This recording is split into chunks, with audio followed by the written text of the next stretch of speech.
Whoever volunteers.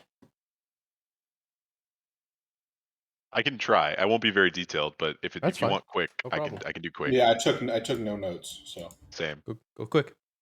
All right, so we are a hired gang of like fighters, and Paul's character seems like not a fighter, but also just more of an artifact, excuse me, artifact specialist. So we've been hired to go or by one of like the noble houses in Rizzozan, to go and look at this obelisk thing that has been found in the desert. Previously, there was a group of hired not mercenaries, but like yeah, I guess mercenary. I don't know. They're A group merchants. that merchants, right? That was hired or not hired. They were just going to look at the thing to claim Muta Liba on it. There it is. Good job. Um, that was a good recall, Tony. which is the Carthian. Is it Carthian or Yep. Rizzozanian? Nope, it's Okay. Carthian.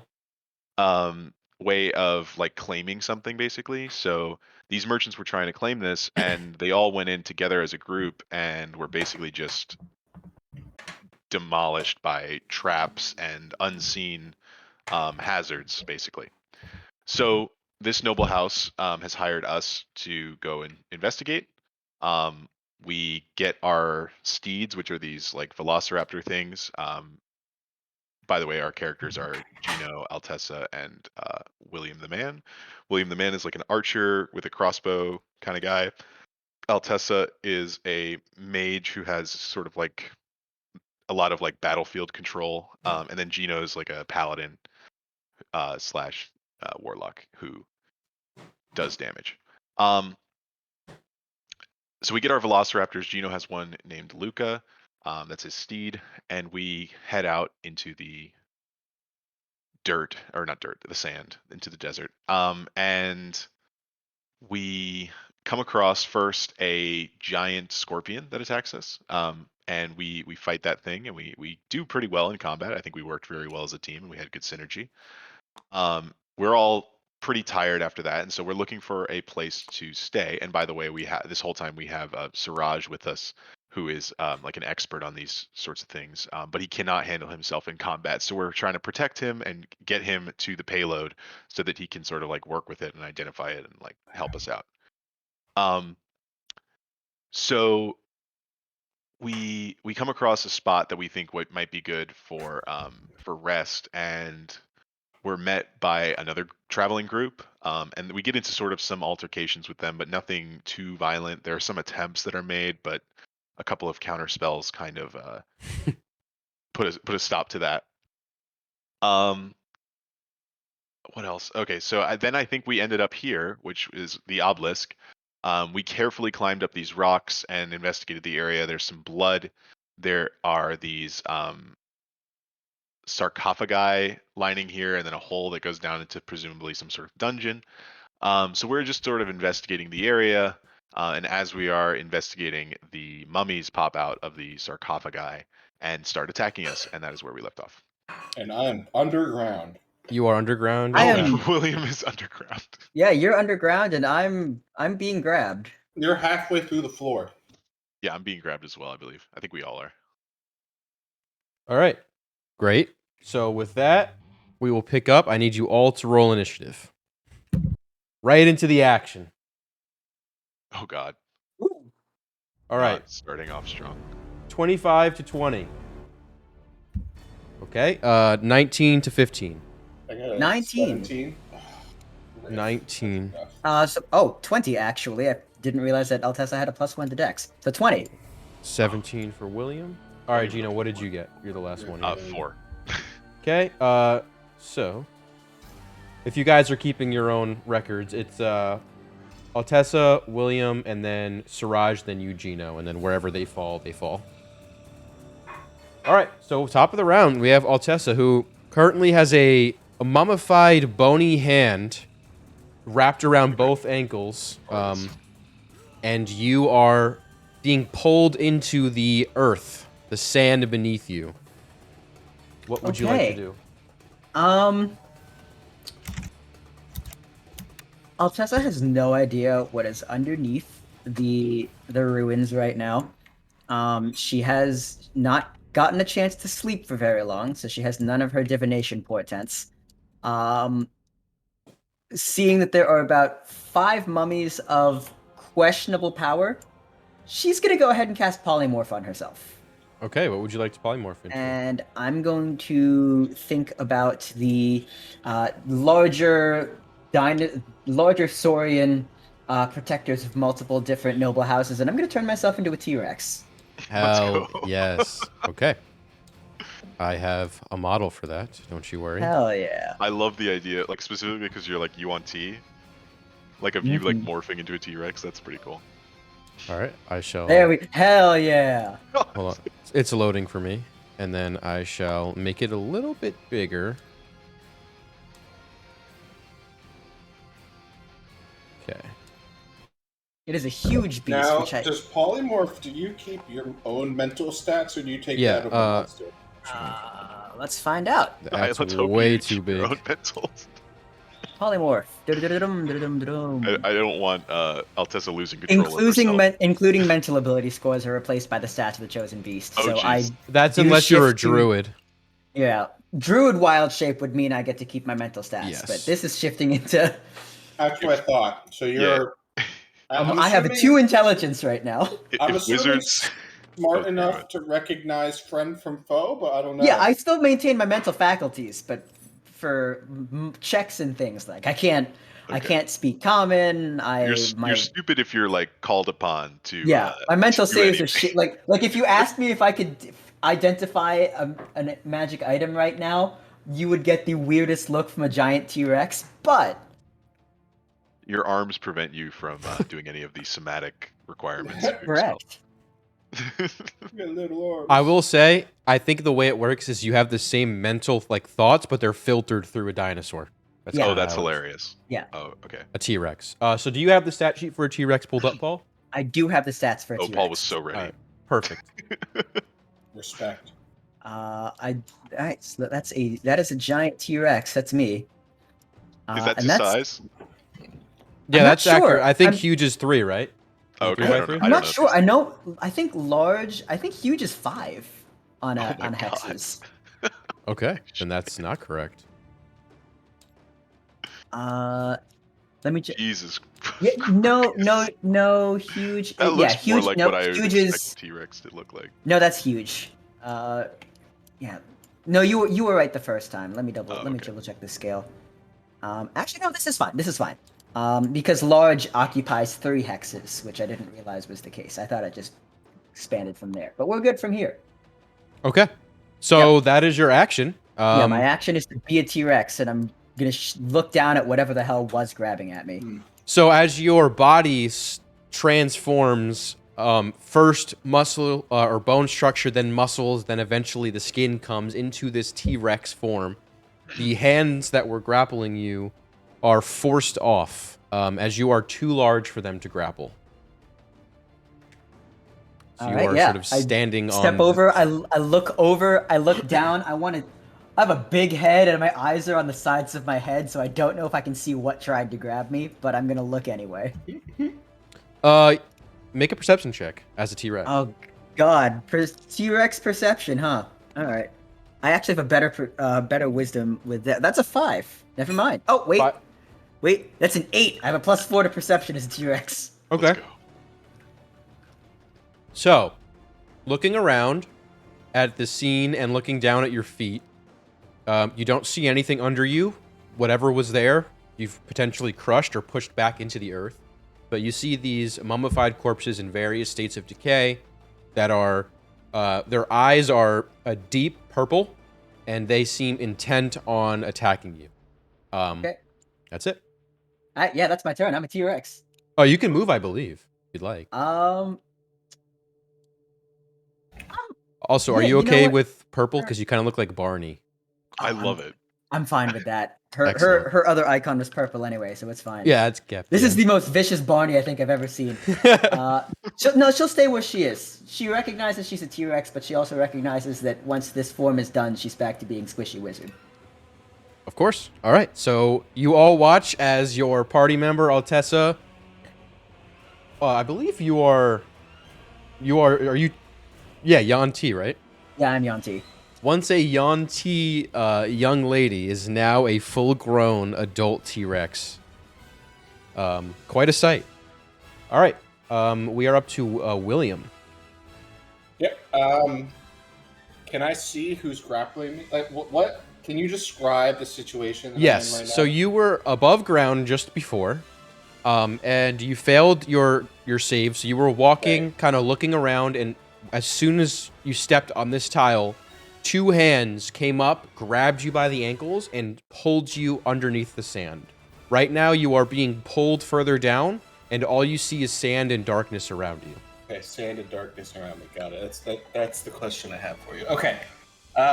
Then I guess I'm going to have to try to break the grapple to get out. Correct. So go ahead and you can make, for grapple, you have a choice between athletics or I believe it's strength or dex. So acrobatics, athletics, and something else. Hold on. Well, acrobatics is the dex one. I think that's right. Grapple, yeah. Yeah, so athletics or acrobatics. Correct. Okay, I was exactly right. All right, And it's contested by their strength. I'm doing acrobatics. Nice. Oh, hold 21. on. All right. Well, I was gonna say, you can keep that roll, but if you are going to do acrobatics, this would kind of be at disadvantage because there's not much room to work with. If I do athletics, would it still be a disadvantage? Potentially not. No. I'll do athletics then. 19. Okay. 19. Natural 20. So you are still grappled. Oh my god. Oh, bitch. That is some Damn. bullshit. That's a great roll. On my metal die too. Okay. So that's your action. All I can do, right? I can't do anything. Not unless you have a bonus action. Do something. Nope. Okay. So because you have ended your turn in underground and you are being pulled, you will take suffocation damage equal to 16 points of bludgeoning damage. Whoa! All right. So William is gone. Wait, but can I like hold my breath for like X number of minutes equal to like strength or dex or something? You're not suffocating.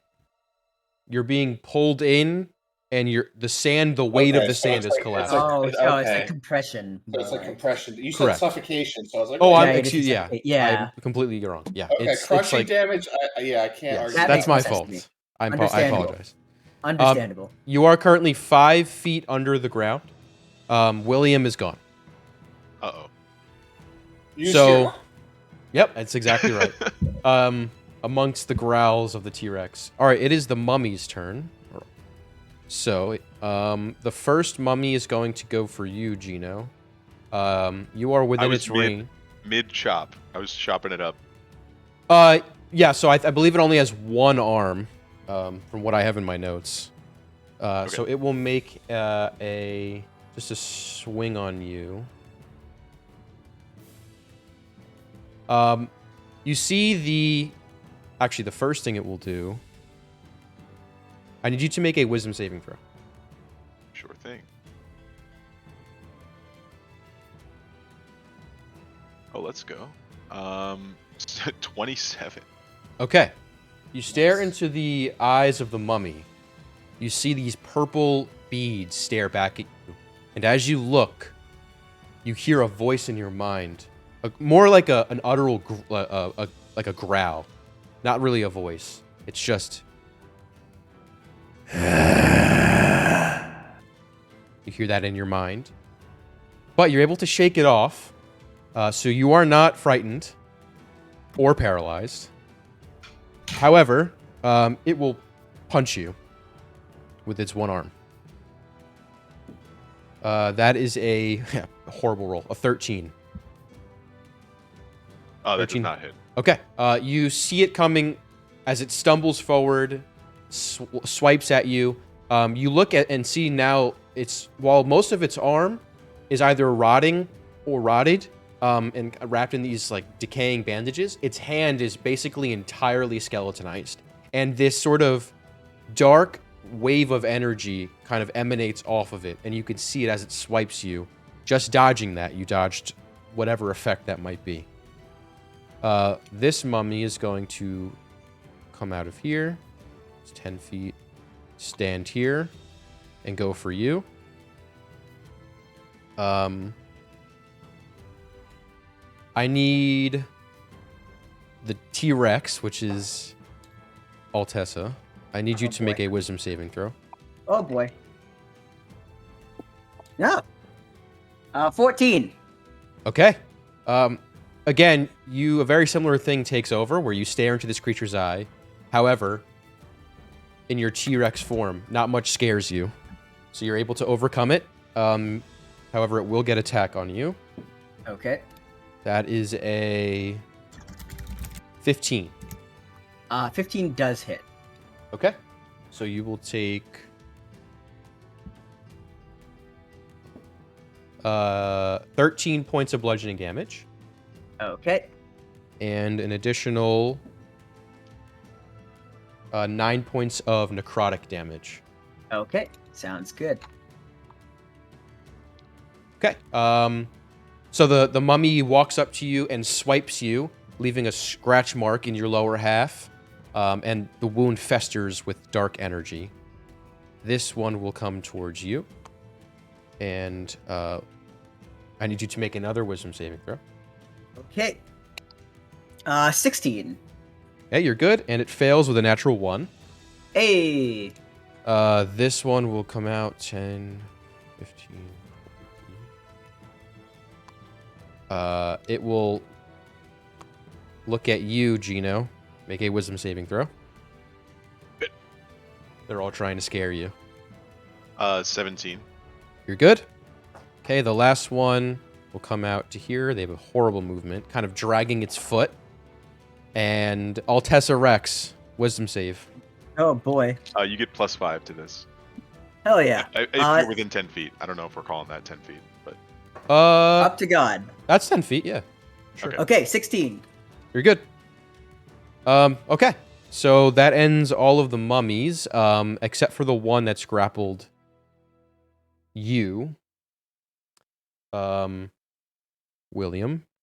This mummy will, along with pulling you further down, will attempt to...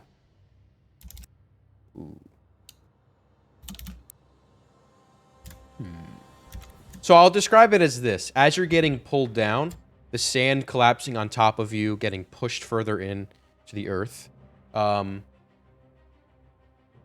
You feel from your ankles. I need you to make a Constitution saving throw. You feel a sharp pain as the skin on... Could I have attacked them, or can they only attack me? This isn't really an attack per se. You'll see. I got a 9. Okay, with a 9, you feel the skin around your ankles as it's pulling you down. Sharp pain is felt there as your skin is aged rapidly. Oh, jeez. Since you failed, you'll take full damage here. You'll take 4 or 5 points of necrotic damage, just from its grip. 5. Just 5. Yep. Okay. It is now. Okay. Siraj is going. He's gonna say, what? Oh god! And he'll just turn. Full movement. 5, 10, 15, 20, 25, 30. He'll dash. Let's go. He'll go this way. And he can make it He to... jumps off a cliff. He'll make it to here. Jumps off a cliff. He'll just fall over repeatedly. Okay. So he'll make it to there. He'll kind of get... He'd stay down here because he wants to ideally get back here, but he can't yet. So he'll just run and say, I'll be over here! Okay. Gino's done. Siraj is done. Gino, finally. Let's go. Okay, so am I being grabbed in any way? No, you are not. It has not grappled you. It's just attacked you. I would like to then move closer to Altessa Rex. Sure. I'll test the source. To make the 10-foot thing less questionable. Sure. You were in and anyway. then- That's fine. Yeah, no, I know. Just in case she moves, closer. And then I would like to cast Heroism on myself. So that means that I gain 5 temporary hit points at the start of every round or every turn. Each of my turns, yes. And I'm also immune to being frightened. Excellent. Yep, so feeling the gaze upon first glance here at this creature, you know that this is a frightened effect. I will get you concentration here, but you can continue your temp turn. HP does not stack, right? No, it just No. refreshes itself to 5 at the start of Gotcha. your turn. Yeah, okay. That's how I thought it worked. It would be amazing if it A little worked. busted if it went that way. Just no ceiling. Right. And then as a bonus action, this is a killer turn. I'm liking this non-combat turn. Or violent turn. As a bonus action, I would like to use my Harness Divine Power. Okay. And expend a use of my Channel Divinity to regain a 2nd level spell slot. Awesome. Would you like to describe how that looks? Yeah, so Gino brandishes his sword, seeing this mummy rise from the dead, and he raises it and yells out a scream and says, "You can't surprise me! I've been expecting this all along." And I just accidentally opened your origin. What am I doing? And then his body glows. Or actually, yeah. Would it be? He's a little evil. I was gonna say like a gold, but maybe not. Maybe more of like a darkish purple. Hell yeah. And his eyes light up, and he looks reinvigorated. He's like fresh, as if he took a long rest instead of a short rest that night. Had a fresh plate of carbonara. Yeah. Oh yeah. All right. That's my Excellent. turn. Awesome turn. Okay, so I have your concentration there. We are back to the top of the initiative. Altessa Rex. Okay, I'm gonna go ahead and I'm gonna turn for a bit. I'm gonna bite this mummy in front of me. the one Hell closest yes. to my You head. just clamp down on its like Going- head and going on- shoulders. going I to love it. chomp right on down.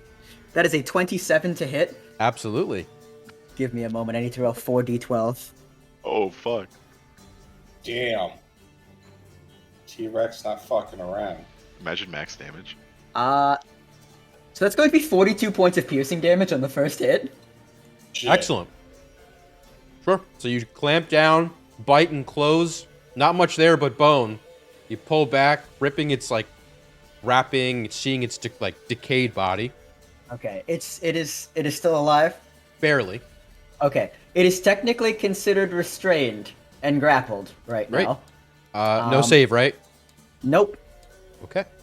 And So get the effects. and then I will use my tail strike on the mummy next to it. Go ahead. That's a 26 to hit. Grappled and restrained. That will also hit. Ducks out of the way like a ninja. Yeah, you duck right under it. I love that. That's a great visual. 16 points of bludgeoning damage with the tail attack. All right. You're hitting this one, right? Yes. Okay, so you whip, bam, it hits the side of the mummy, almost knocking it off its feet. You see it kind of fall over a little bit, catch itself, and okay, great turn. All right. That is my turn. You are in the thick of it, biting, chomping down. I love it. How much damage did your tail do, Paul? It did 16. Hold on, let me double check my math. 16 points of bludgeoning damage. Yep. Jeez. All right, William, up to you. Covered in sand. You're drunk so far through. You're covered in snow now. Yeah. Came out the other end. You know how they say, you dig deep enough, pop out the other side of the world.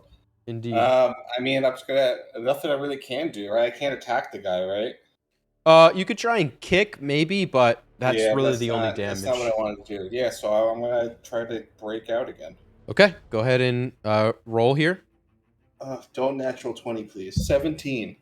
17 That's is enough. Athletics. 17 is enough. You manage to kick and break free as it's pulling you further. You are now under about 8-ish feet of sand. Oh God.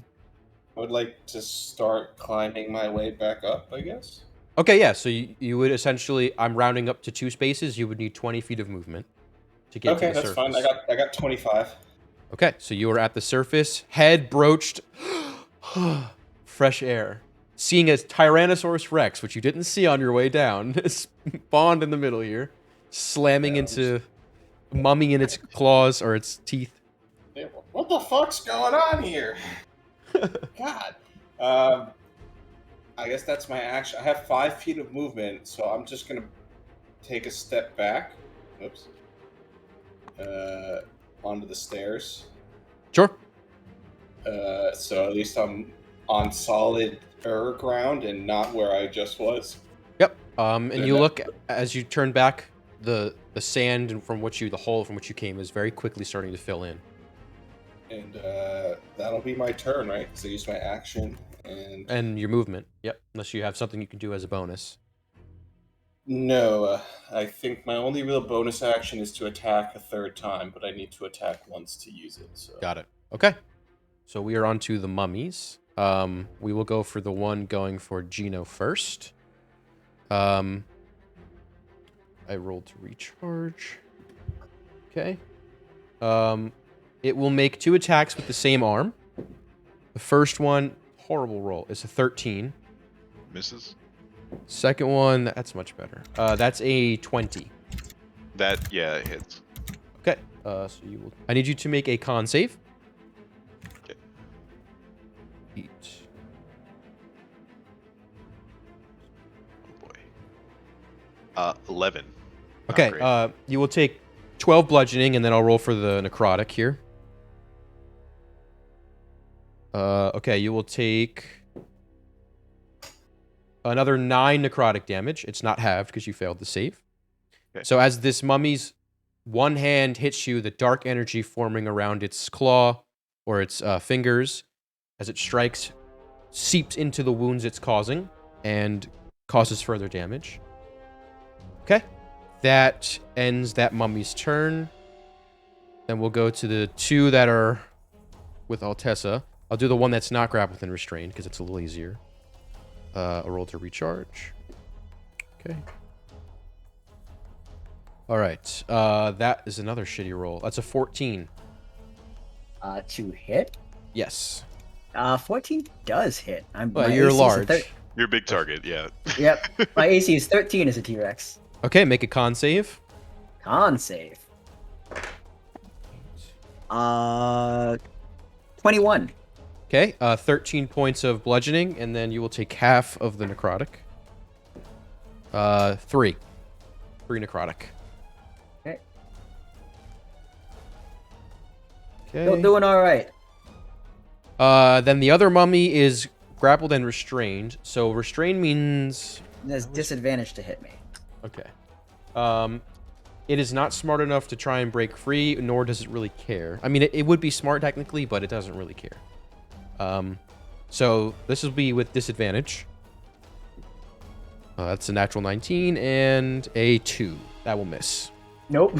So while you are biting down on the top right side of this creature, this mummy, it swipes you with its arm, but you are fortunately able to move out of the way.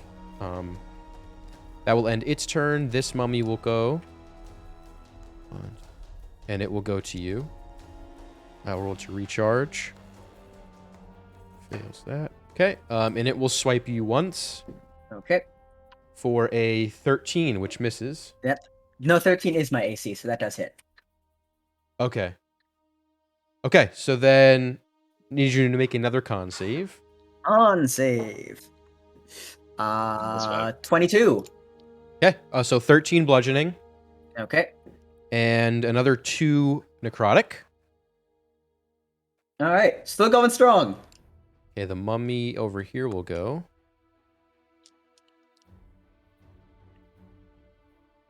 Don't worry, I'll be able to help out soon.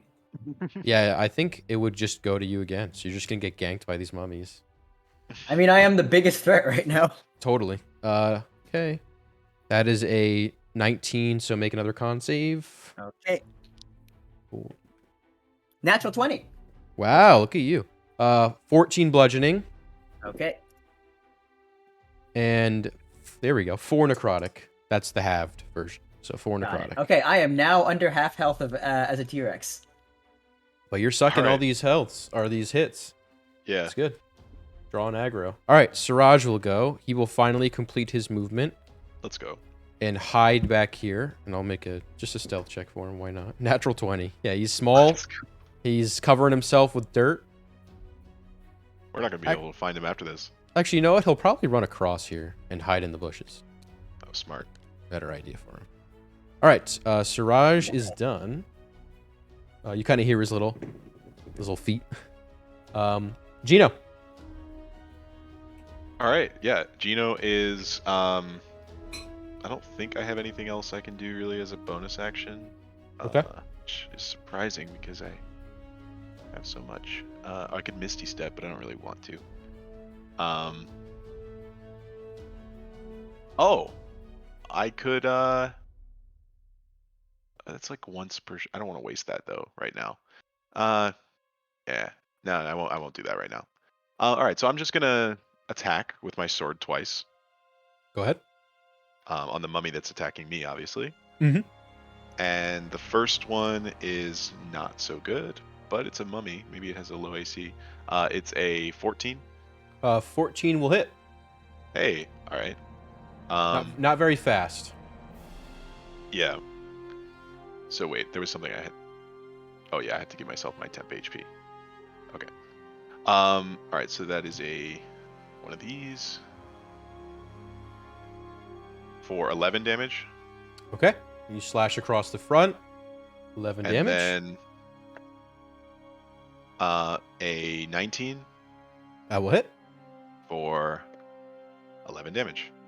Excellent. Okay. So you slash twice across the chest of the mummy. You see, actually, make a perception check. Okay. 15. What's very strange is getting a better look now, standing face to face with this creature. Some of the features of this mummy are kind of very weird when compared to a standard humanoid you'd expect to be in a sarcophagus. Some of the features are elongated. For example, the head is a little bit longer than you'd expect. The proportions of like the sternum, the chest, and the rib cage, that seems a little weird. And seeing the cut across now and some of the bandages kind of falling off. Some of the rib bones are aligned differently than like a standard human would have. Very weird sort of bone structure of this creature. So you take note of that. Does it look like like elven or like anything I recognize, or With that roll, I was more or less saying like that looks like, of all the things you've seen, it's still foreign. Okay. So take that as you will. Yeah. Okay. Will that end your turn? You want to move it all? No, I'm happy where I am. Sweet. All right. Altessa Rex. All right. Since I can't bite any other creature, I'm going to continue to bite down on the restrained mummy. Nom nom So nom. you get advantage. I do. So that is a 23. 23 to hit. Yep.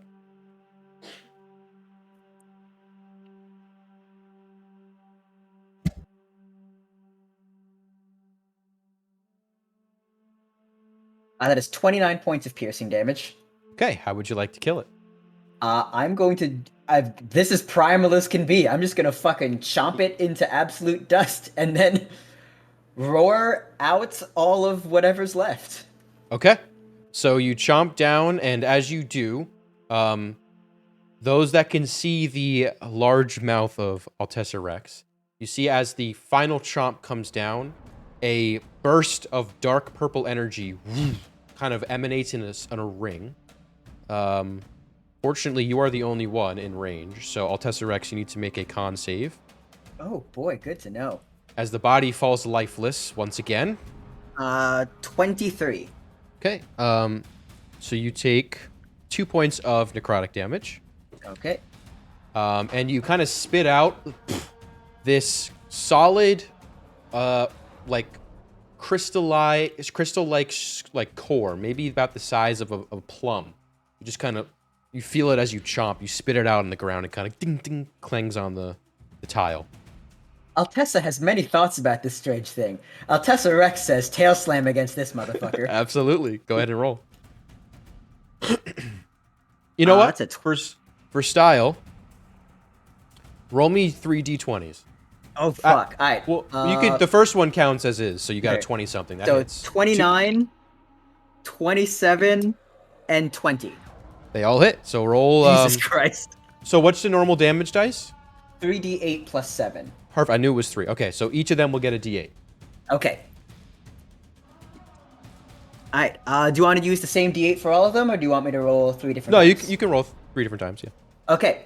First one, I'm gonna go because I'm facing this way. I'll go right side, middle, and then left. Okay, sure. Right side mummy's taking 12 points bludgeoning. Okay. Middle mummy is taking 15 points bludgeoning. And left side mummy takes 11 points bludgeoning. Perfect. All right. Would you like to describe how you knock into these creatures? They're not dead, but for style. All right. So after spitting out this plum-shaped crystal, Altessa Rex looks at it for a moment, looks at the 3 mummies next to it, sort of like takes its back leg as sort of like getting ready to run, and then whips around as fast as she can, using like the tail end of the tail to go straight through the 3 torsos. Okay. That with is that, Altessa Rex's turn. that is a fucking great turn. Yeah. William, it is your turn now. I'm a mage. William is mad for a variety of reasons. William the Mad. Yeah, William the Mad. He is angry, so he's gonna sidestep over to here. So that's like 15 feet. I'm gonna action surge, and I'm gonna take 5 attacks, all Okay. with my sharpshooter. Oh my Let's god. go. And I'm gonna put probably 2 into the one attacking Tony, and then 1 in each of the other guys attacking Sure. Tessa. Go ahead and roll. So these are the first 2 attacking Tony. Sure. Tony's guy. So that's a hit. It's a natural 17. Yep. That is a natural 14, 19. So that's those 2 hit. 2 hits. So roll for to keep it a little simpler for me. Roll for the damage for that first hit. Yeah. For the so first these mummy. are 1d6. He gets 9, 15, 35. Oh, okay. 35 on the first one. 35 on the first guy. Okay, how would you like to kill it? Headshots. William's just going boom, boom, like 2 quick shots right to the head. Double All right. tap this motherfucker. Gino, over your shoulder, right shoulder, you hear these 2 crossbow bolts slam into both eye sockets of this mummy. With just a lot of guttural profanity coming from behind you. With that, though, you watch as the eyes slowly start to dim, but a wave of dark necrotic energy. I need you to make a con save. Gino? Okay. His con. Okay, 20 unnatural. Okay, so you will take 3 points of necrotic damage. Okay. And the mummy falls back into the sarcophagus, dead. Okay, continue your turn, William. So third shot was a natural 15. Yep. And this one is without the modifier, because this is my bonus action. So that is just a 14 on the third guy, which would be This one. that guy. Yep.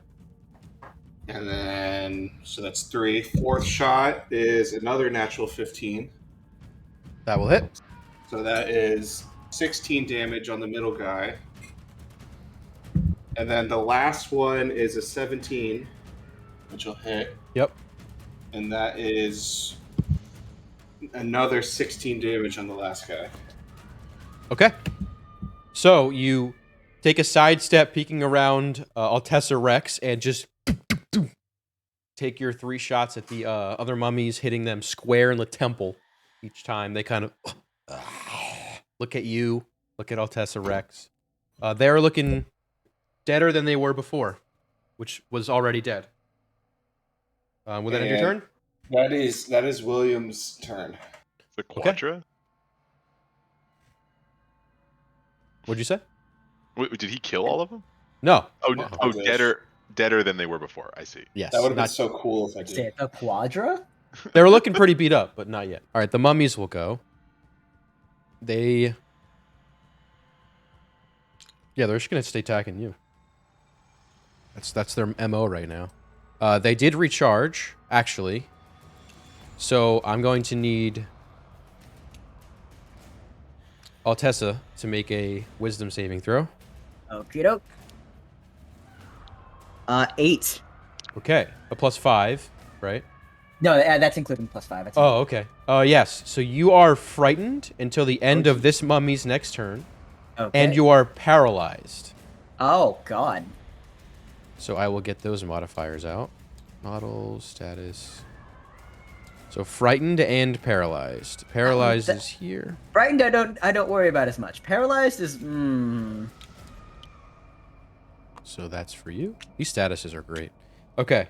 And then it will attack you. So when you are paralyzed, you're incapacitated, can't move or speak, and you fail strength and dex saves automatically. And every attack roll against you has advantage as long as they're within 5 feet. Oh, any attack that has. Okay. Any melee attack, any attack that hits me is a critical hit if the attacker is within 5 feet of me. Yes, so these will all be criticals. Oh, if they hit. Wow. That's rough. It has advantage, so. Yes, it does. That will hit, yeah. That's a natural. Yeah, natural 18. So this is going to be. Make a con save. On save. At least I don't have disadvantage on that one. It's true. Or automatically fail. 14. Okay, that passes just barely. But you will take 18 bludgeoning and then half of necrotic. But this is double too because it's crit. So just whatever it is. And then another 8 necrotic. 8 necrotic, is that halved already? It's halved but doubled because it's part of the crit. Okay, so 18 plus... and then the 18 bludgeoning, is that also doubled? No, that is the doubled figure. Everything I'm giving you is the doubled figure. Okay, so 26 damage altogether. Correct. Okay, got it. That will end that mummy's turn. This mummy will go and look at you, Gino. Oh. So, I need a wisdom from you. Okay.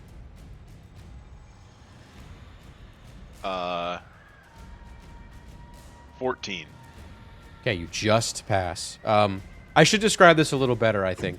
The mummy looks at you in the eyes, Altessa Rex, and you feel fight or flight, essentially. And you chose flight here. It's this feeling of you are going to die at any minute, or any second, rather. You need to get the fuck out. But as you go to move, your muscles tense just from sheer fright. It's like that moment, that indecision, when you get back into a corner. Some people just freeze. That's what happened to Altessa Rex. However, Gino, you're good, man. You're ready to go. So you are not frightened or restrained, and it will shuffle to you and go for you. Damn, I keep rolling so bad. It's a fucking 14. Yeah, that does not hit. All right. That ends its turn. This mummy will go. It can't make it to you, William. So it's gonna stay with Altessa here. So this is a crit here. Good. If it hits. Oh boy. A natural 13, that hits anyway. Yes. Okay, so another con save from you. Con save. 16. Okay, you're good. So 15, that's already doubled. No, it's not doubled. 30 bludgeoning. Jesus Christ. And then this, another 8 necrotic. Okay, and that one's already doubled. Yep, correct. Okay, give me a moment as I deal with my override max HP. I'm still alive. I just have 41 hit points, and I am regular Altessa again. Okay, but you are no longer, I believe, no longer paralyzed and frightened. Is that correct? I'm not totally sure about that. I don't know. That's I up was to you. thinking that too. What happens when you are forced out of polymorph? William did so much damage that turn. He did. I did a We love base that. minimum of 50 because I hit all of my sharpshooters. We love that damage. I'm trying to see what's. Are you still frightened after polymorph? Maybe I'm- just status. I'd say that like if I was the DM Yep, you judging keep this, them. I'd probably keep it just because it's Yeah. the same individual. It's a mental status. Yeah. Yep. A character who is polymorphed while prone, frightened, or paralyzed thus keeps those conditions. So I'm definitely still paralyzed, And All right, you're well, that's definitely not still good frightened. for you. which is Okay. not as good now that I'm a squishy mage again. Yeah. That is it for them. Siraj is hiding. And Gino. All right, Gino is coming to the rescue. He's going to shuffle around this zombie so as not to leave its combat zone. Mhm. But then he's going to touch Altessa and say, hey, get behind me, and cast Lesser Restoration. Hey. Okay. So that will release the frightened. Yeah, no, the paralysis, not the Oh, frightening. okay. It's the worst one. Yeah. That is the worst one, absolutely. Okay. And then, like I said, I don't think I have any. Oh yeah, there's something I could do, but I really don't want to. So that's Fair it. enough. That's my turn. All right, Altessa, no longer Rex formed. You are frightened, which means you want to move the fuck away. Ups and downs, Does- ups and downs, ups and downs. Okay, Does that she's mean going. that she has to move, or she just No, can't you move just any- cannot be I just closer. can't move. Yeah, I Got it. just can't move in that direction. Okay, now that I have movement again. Let me see how long this lasts up to an hour. Okay. I am going to. Yeah, I will go ahead and rush back, say 5, 10, 15, 20. Just to come over here with William. And I am going to. Yeah, I will go ahead and I will put my hand down onto the sand and sandstone. And you watch as Altessa starts channeling arcane energy into it. Some of the sandstone around slowly begins to form into this giant fist. I'm going to cast Maximilian's Earthen Grasp. Okay. And I'm going That's to pretty sick. target this mummy here. I don't know if I have a model for that, but I definitely If you have a big beast hand, that I would work do. just as well. I do indeed. I have this one. Nope, that's a spell card. I have this one. I will. That should be fine. It's kind of weird hitbox. I don't know where the. There it is. Okay, so you want it just to grab him. Yep. I need a strength saving throw out of it. Okay. Pull up the sheet. Come on. Oh wait, wrong die. Natural 9. Okay, it's going to take 2d6 bludgeoning damage, which is not nearly as much as T-Rex damage. It's going to take 6 bludgeoning, but it is restrained. So it Okay. cannot advance forward onto Gino. It is restrained. Alright, and I don't think Altessa has any other bonus actions right now, so that will be her turn. Sweet. William. All right. I am going to bonus action second wind to heal myself a little bit. Sure. 1d10 plus 8. That is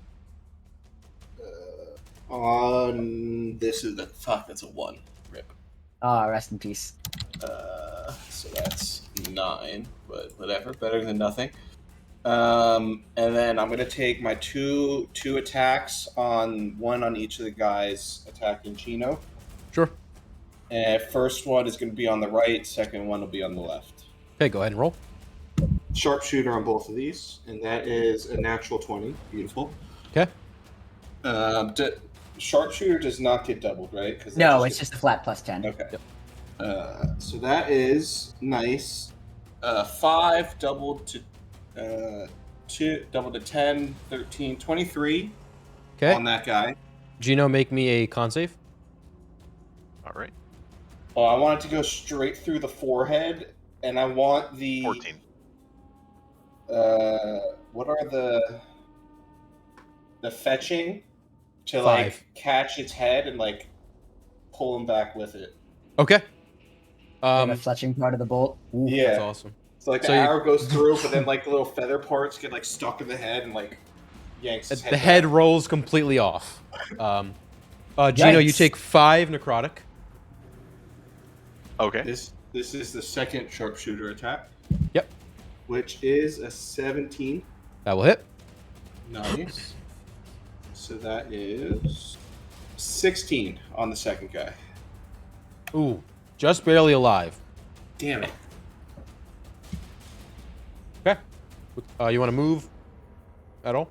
No, I'm happy where I am. Okay. The mummies will go. He'll roll to recharge. Okay. He'll take an attack on you, Gino.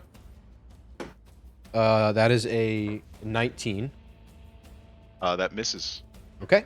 You are able to effectively dodge out of the way of that one. Kind of ducking underneath the big claw. The other one is restrained. So it cannot move, correct?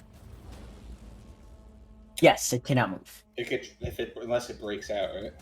I don't think it can right now. Let me double check. Maximilian's Earthen Grasp.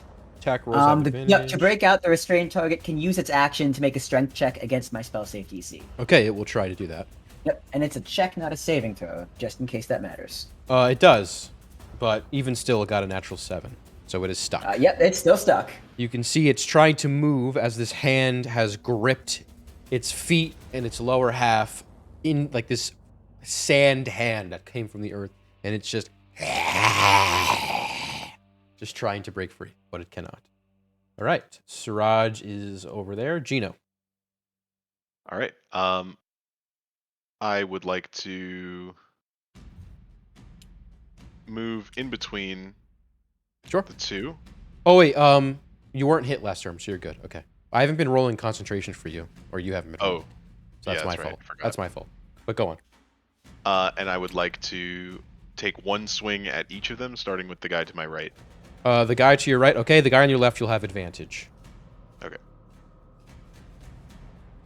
Oh, nat 19. That will hit. Not a. You crit on that, don't you?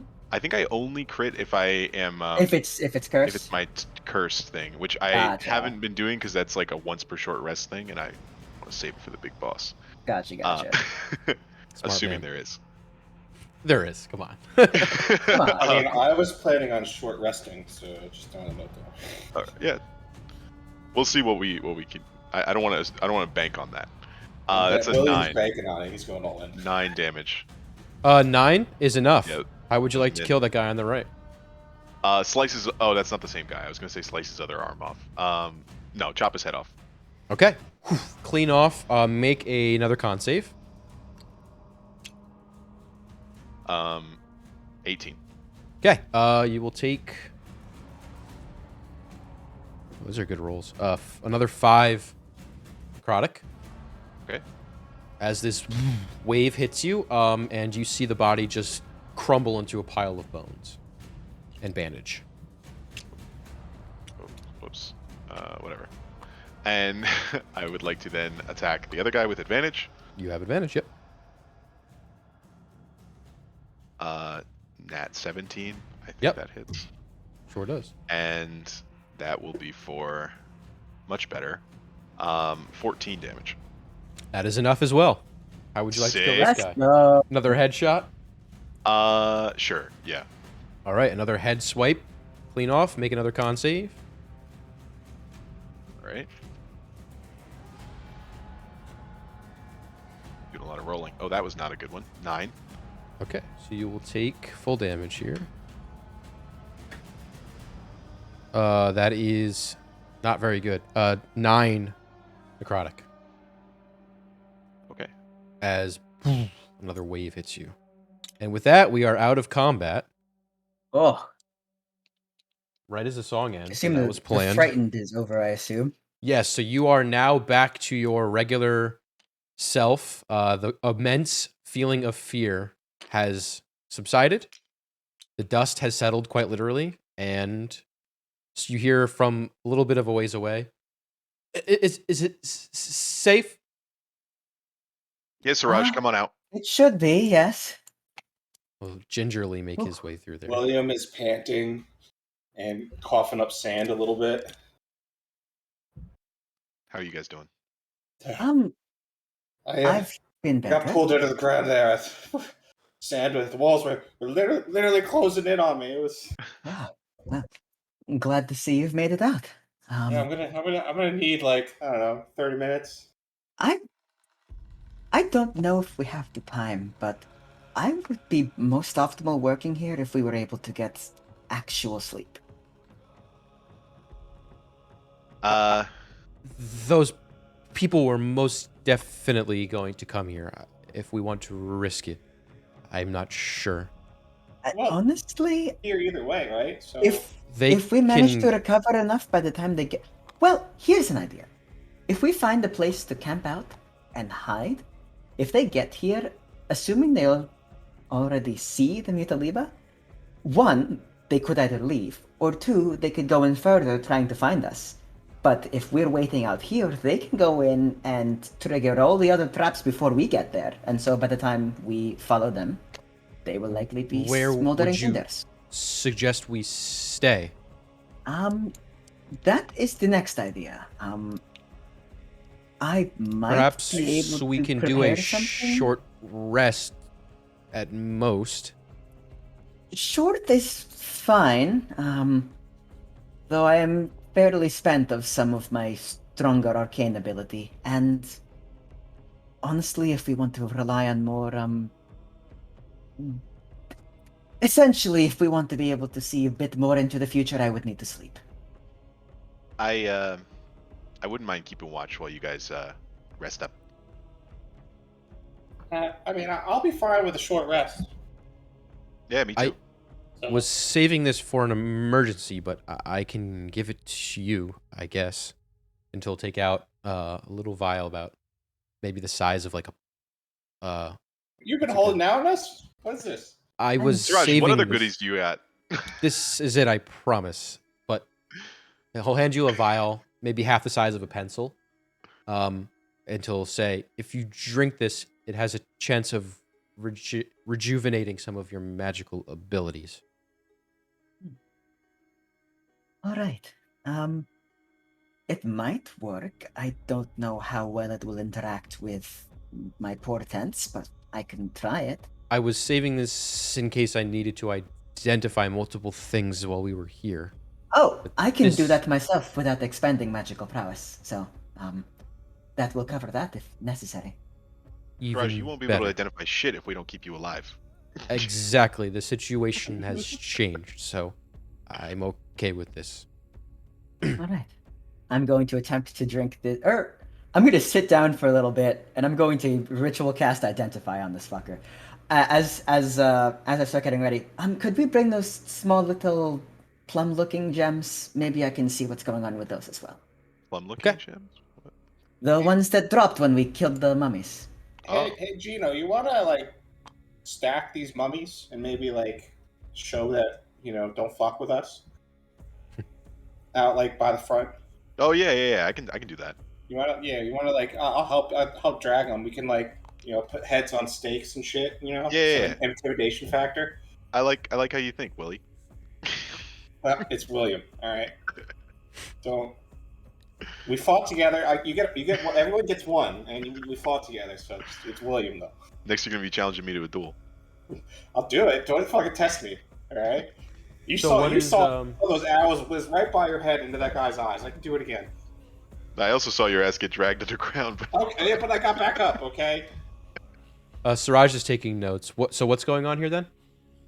So I'm taking 20 minutes to ritually cast Identify for one of the little gems that dropped from the mummy corpses, and then the potion that Siraj gave me. Okay. So you we'll do the. You guys can stack the mummies if you'd like. Yeah, I want to make like heads on stakes, like just some intimidation factor. Like right at the entrance. Like right here. All right, go ahead and make right out here. Both of you can make ooh. Yeah, each of you make intimidation checks. We'll just go off those. Let's do that. Yeah, William got a 17. 17? Okay. Nat 20. Hell yeah. Gino, you guys don't know each other very well. You're kind of getting used to each other. I mean, Altessa turned into a T-Rex. But Gino, out of all the things you've seen him do thus far, he seems to be really good at doing this kind of stuff. At mutilation.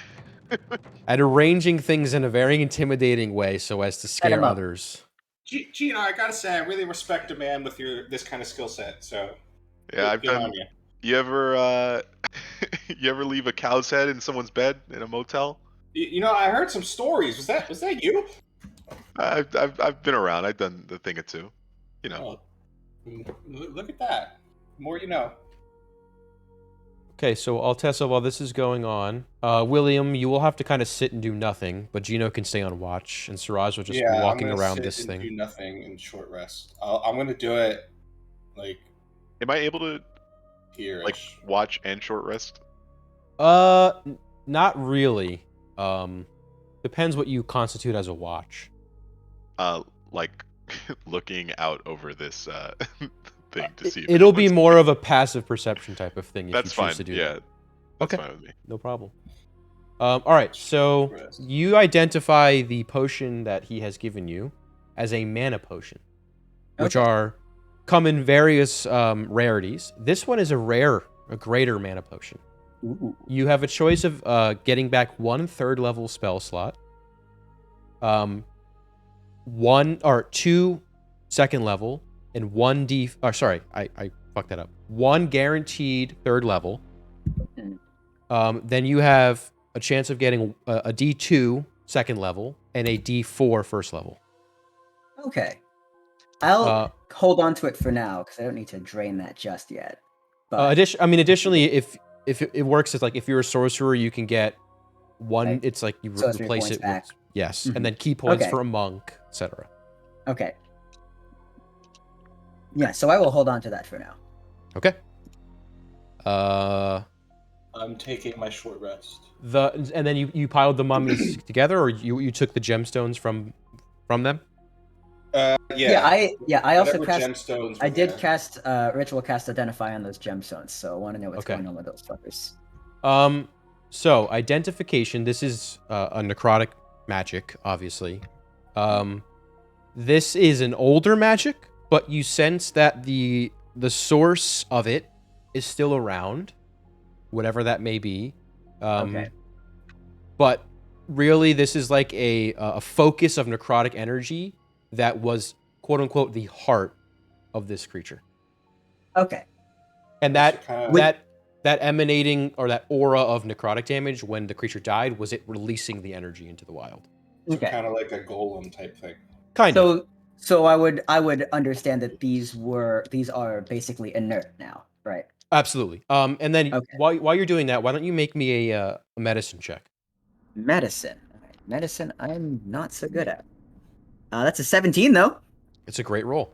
So, examining this gemstone and the general physiology of the mummies before you, these are taller than your standard average humanoid would be, even for like elves who are usually taller by default. These are like, at minimum, about like 6'4". It seems like their bodies have been stretched, quote unquote, like the physiology of a human, just exaggerated in length. The heads are a little bit longer, a little more oblong. The necks are longer. The limbs are longer. The proportions are just a little off. Very foreign to you. And the bone structure, the bones themselves seem to be made of very strong material. Instead of like cracking, quote unquote, they sort of just splinter. It's really hard to get a clean break from these bones. If you imagine, like, I think what's the name of the leg muscle, leg bone? Femur? Femur? Yeah, that's the strongest bone in the body, right? So Yeah. they're so, yeah. it's like their entire skeleton is made up of like femur-like material, just thick, really strong bone. Aside from that, I mean, you're confident that they're dead. These are less like mummies and more like kind of golems, as described by William, especially with this concentrated material. The last thing you notice with your identify, this is a very diluted form or usage of whitestone. Very diluted, very minimal, but it was used to create these heart crystals. So we're looking at some very strange form of whitestone distillation. I wonder if these might be useful. I'm gonna start gathering up all the rest of the little soul gems. Okay, so you have a total of 4 or 5, excuse me. 5 soul gems. And when they're sort of in this inert state, they are fairly white and fairly translucent. Maybe you could make your own undead army one day, Altessa. Perhaps. Okay. With that, you guys can complete a short rest. Done. A long rest might be pushing it, but you can try if you'd like. I'm good with just a short, but... Yeah, I'm also good. I'm not going to push it unless the rest of you need it, but at some point I think it would be very useful for all of us. Well, I'm okay with a short rest for now. Why don't you take that potion, and then if we need a long rest, we can see if we can do that later. Certainly. Let me see. Let me I double guess check. time is of the essence. We might as well keep moving. Once per day when you finish. Okay, yeah. Yeah, so we'll do short rest. Altessa doesn't take the potion just yet. She has enough spell slots remaining that she could probably down it during the rest of the adventuring day. Okay. Gino, with your passive perception while this is going on, you notice maybe about 20 minutes into your hour-long rest, a bird flies into your periphery and just sort of lands on top of the obelisk, right at the top. And it's looking down at you. Stays there for about 10-ish minutes. Okay. And you notice that its eyes are glowing dark red, purple, excuse me. Not dissimilar than the mummies that you fought. And eventually it flies away. But it'll watch you for a good 10 minutes.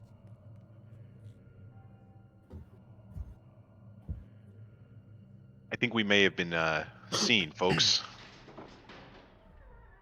Well, if it wasn't obvious, we were hunting this ruin before. Well, I say they try us, and they'll end up just like our mummy friends there at the entrance. There's a sort of gradient. This one on the left, pretty menacing.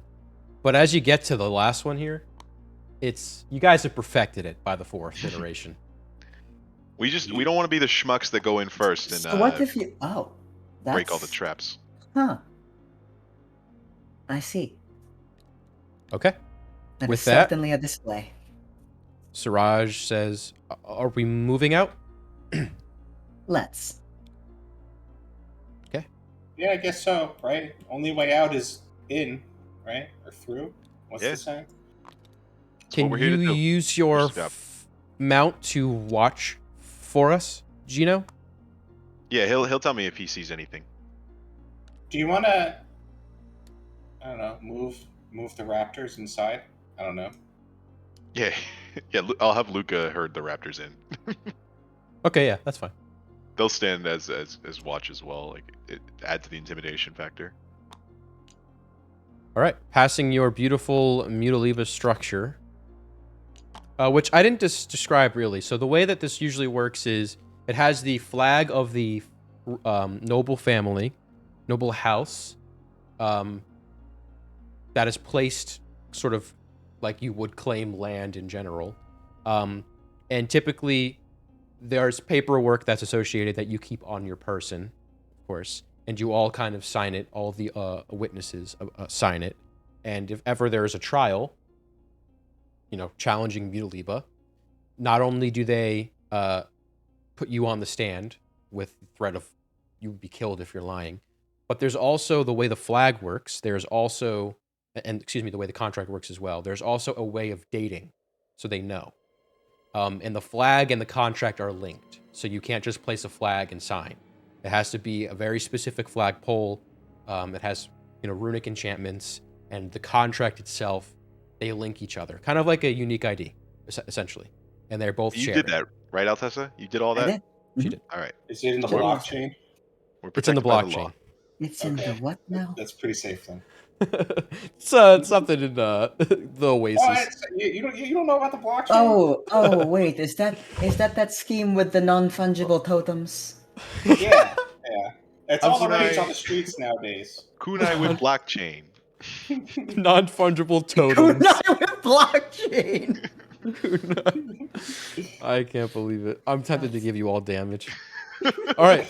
Whoever's leading this escapade here, if you'd like to make any rolls, the way I roll my dungeons is I won't ask you for anything. It's on you.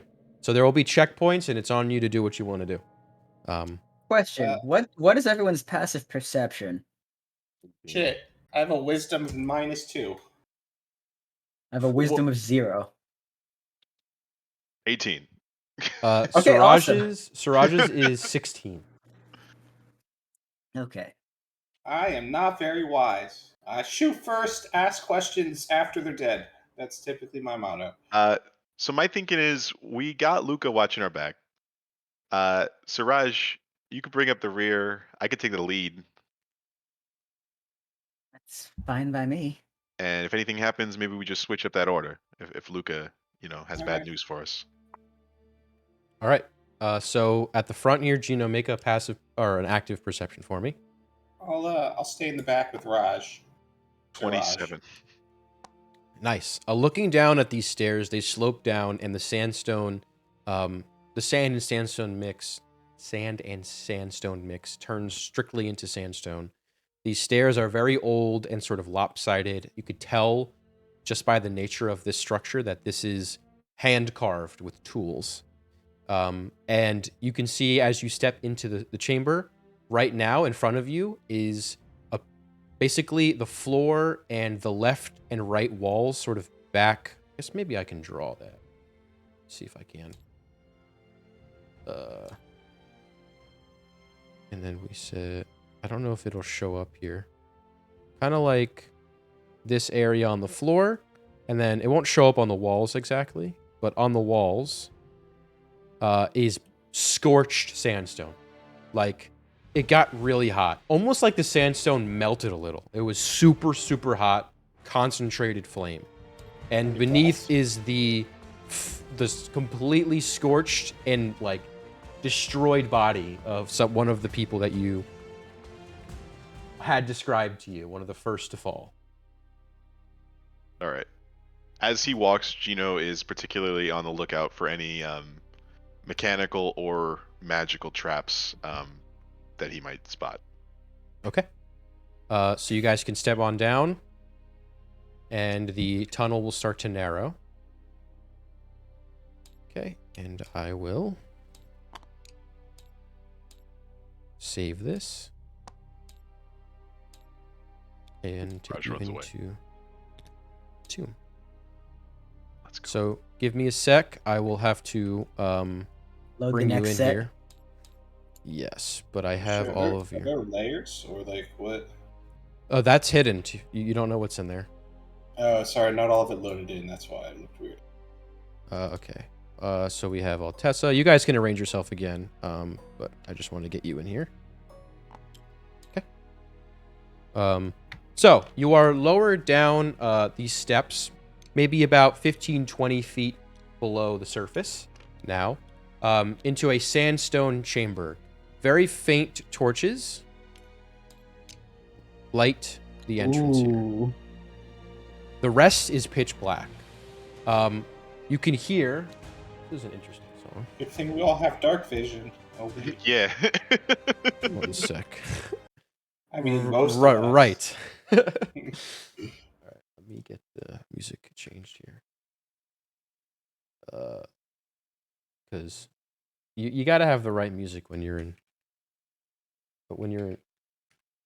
going into a dungeon here. Jared's the bad time to say William's afraid of going underground. That sucks for you.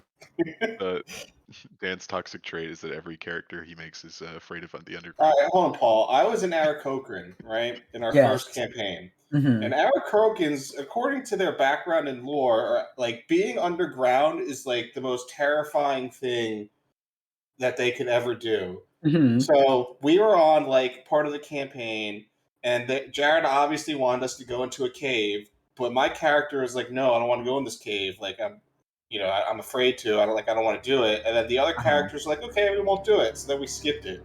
And then Jared was so annoyed that we skipped it. Just wait. They're gonna have an end of campaign closer where I leak all my secrets that I didn't get to, and that's gonna be a tell big them one. what's in the cave. All right. Okay. So you are in subterranean chamber here, all sandstone around you. Cobwebs line everything from what you can see. These torches glow very faintly, almost like they're going out from the last people that were here. You see what's not pictured here, I guess, that I can get pretty easily. 1 sec. There are bodies. It doesn't really matter. It's not that important. Bodies of the other 3 people that were described here, or 4 people, excuse me, that were described in this chamber. One was littered by arrows. That would be the one behind you. Kind of like on the central platform here. Then there's one at the wall, who seems to have been shot as well with a few arrows. And then there is another body of a guy kind of slumped on the stairs. And he looked like he had been scratched or some form of like bludgeoning damage as well. But regardless of that, these 2 sandstone pillars hold the ceiling up above you. And that's all you can see at the moment. If you'd like to explore further, you can. Yeah. So is this a wall in front of us? Yes, a solid wall stands before you. All right. So All right, so Give me you gotta open this wall, right? I'm gonna back up it. I would recommend backing up. I'm going to try something. I'm going to through the big Mizium thing on my back. I am going to cast Mage Hand as a cantrip. Okay. Oh, just wipe that thing all over the wall. Let me get this 1 second. I'll get this out for you. And so you can control. It's just a little easier to see that way. Yep. Can't see. Just in case something activates while I'm testing this.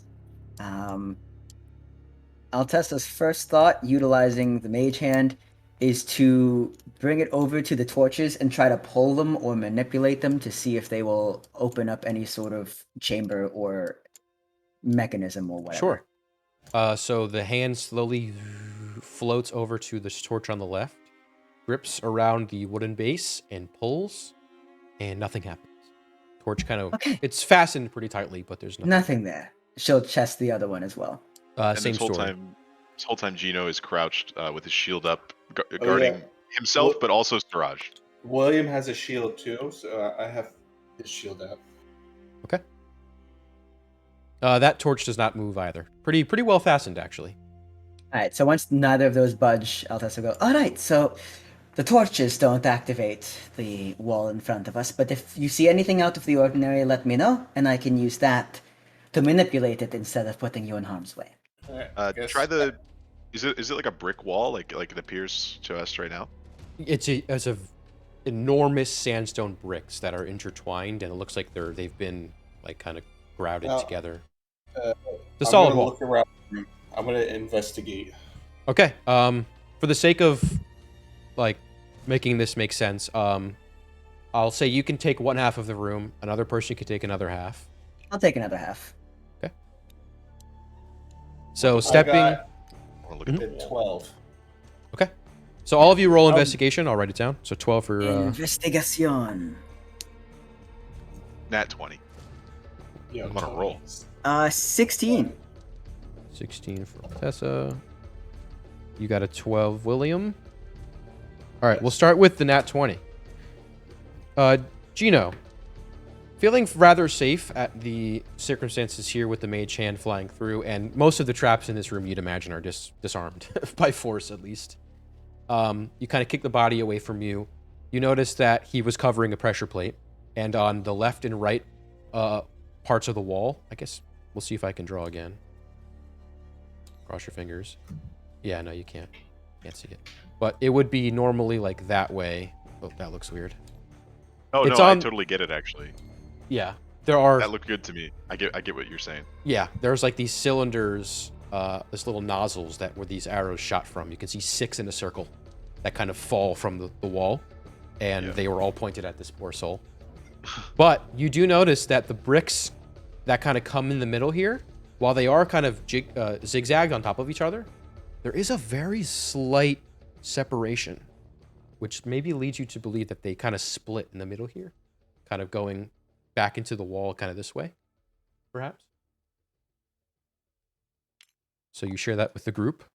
Oh, yeah, I was just waiting for everyone else's. Yep. All right, so we're looking for like some way to activate it. Yep. So I'll keep this an open dialogue, and then I'll just... Right. Yeah, I will start investigating around this side with my 16. See if there's anything that's out of the ordinary. Well, what were you going to say, Gino? Altessa, I got a crack here. I don't know if you can do anything with that.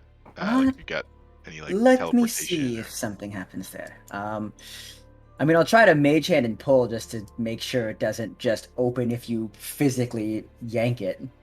Yeah, the mage hand is nowhere near strong Yeah. enough, even with a strength check. Wait, I can only do 5 pounds, I think. Right, yeah. So, I can make an attempt at teleporting behind it. If it fails, some other strange magical effect might happen. And worst case scenario, I end up behind there, and there are even more traps, and I die. Yeah, probably best to save that. Well, this guy was on a pressure plate, which revealed this. So keep an eye out for those. Maybe move any more bodies if you find them. Stuff like that. All right, good to keep in mind. With that, Altessa, you get over to this. What this is here, it looks like just a slab of sandstone, but upon closer inspection, you see that the top part can kind of be lifted, almost like a chest of some kind. And you notice the same thing on your side, William. There's a mechanism here that seems to be able to lift the top slab. On top are cobwebbed, like old, decrepit, dry wood vials or like little buckets. And as you step closer, you can kind of hear the scurrying of like bugs on the sandstone floor. I think we can open these somehow. All right, let's give them a try. I'm going to back up from mine and see if my mage hand is strong enough to lift this one. Your mage hand would not be. This is a pretty solid slab. Ah, all right. Gino, I might need your assistance over on this side then. All right, let me help you out. You guys can... One of you can roll with advantage, or you both can roll and take the highest. I'm a wizard, so I have no strength. I surprisingly have very little strength, but I'll roll with advantage if you want me to. I'm a -1, so go for it. Okay, yeah. Good thing we had advantage there. 15. Okay, that is just enough. You lift the slab, kind of pulling it to the side. Not pulling it to the side, excuse me. Lifting it up. You can see there are hinges that kind of lock after a certain point. You rest the slab on the hinges. And inside you see a small lever. Let's not get hasty here. Let's not activate this yet. William, let's take a look at yours. William's gonna try opening it by himself while they were opening his. All right, go ahead and roll. One. 13. You get like a little bit, just a little bit up. I need you That's to what make you a see, Gino. You're walking over, William's just like, it's like cracked. make a dex save for me, William. Me? Okay. I'll lower the DC here because it's not fully open. Dex save. Save. 13. All right, you pass with the lower DC. As you open, you take a step, kind of look, just because it's so heavy, you kind of take a step to the side and plant yourself against it, leaning. And as you do, you lift it just slightly and you see 4 arrows slam into the column behind you and shatter, just missing your face. I meant to do that. I knew it was trapped the whole time. I was just trying to disarm. That's why I only opened it a little bit. I was just trying to disarm it safely. Oh, smart. It's intentional. One less trap to worry about. In your haste, the top lid slams shut, and you're going to need help opening it. I think it's safe to open now. All right. You want to give me a help here, Gino?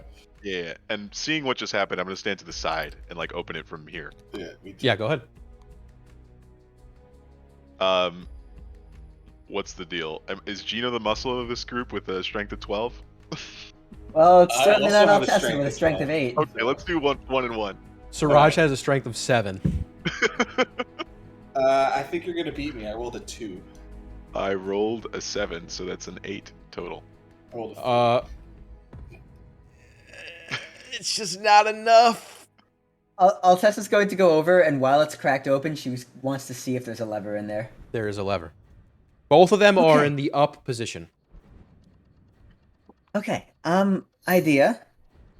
I can try and open that one with the mage hand, and then try and open this with the mage hand. Well, the other one's open. Well, yeah, the other one's open. I mean, It's locked. reach into it. She means, like, use the lever. Oh, okay. So you're saying we hold it up for a split second, so you get the mage hand in here, while you go pull the other lever at the same time? I don't know if it needs to be at the same time. Safe to do at But the same similar plan. time. All right. Alright, just tell me Unless- what to do. Keep it up. Actually, Siraj, could you activate that lever on the other side when I give you the signal?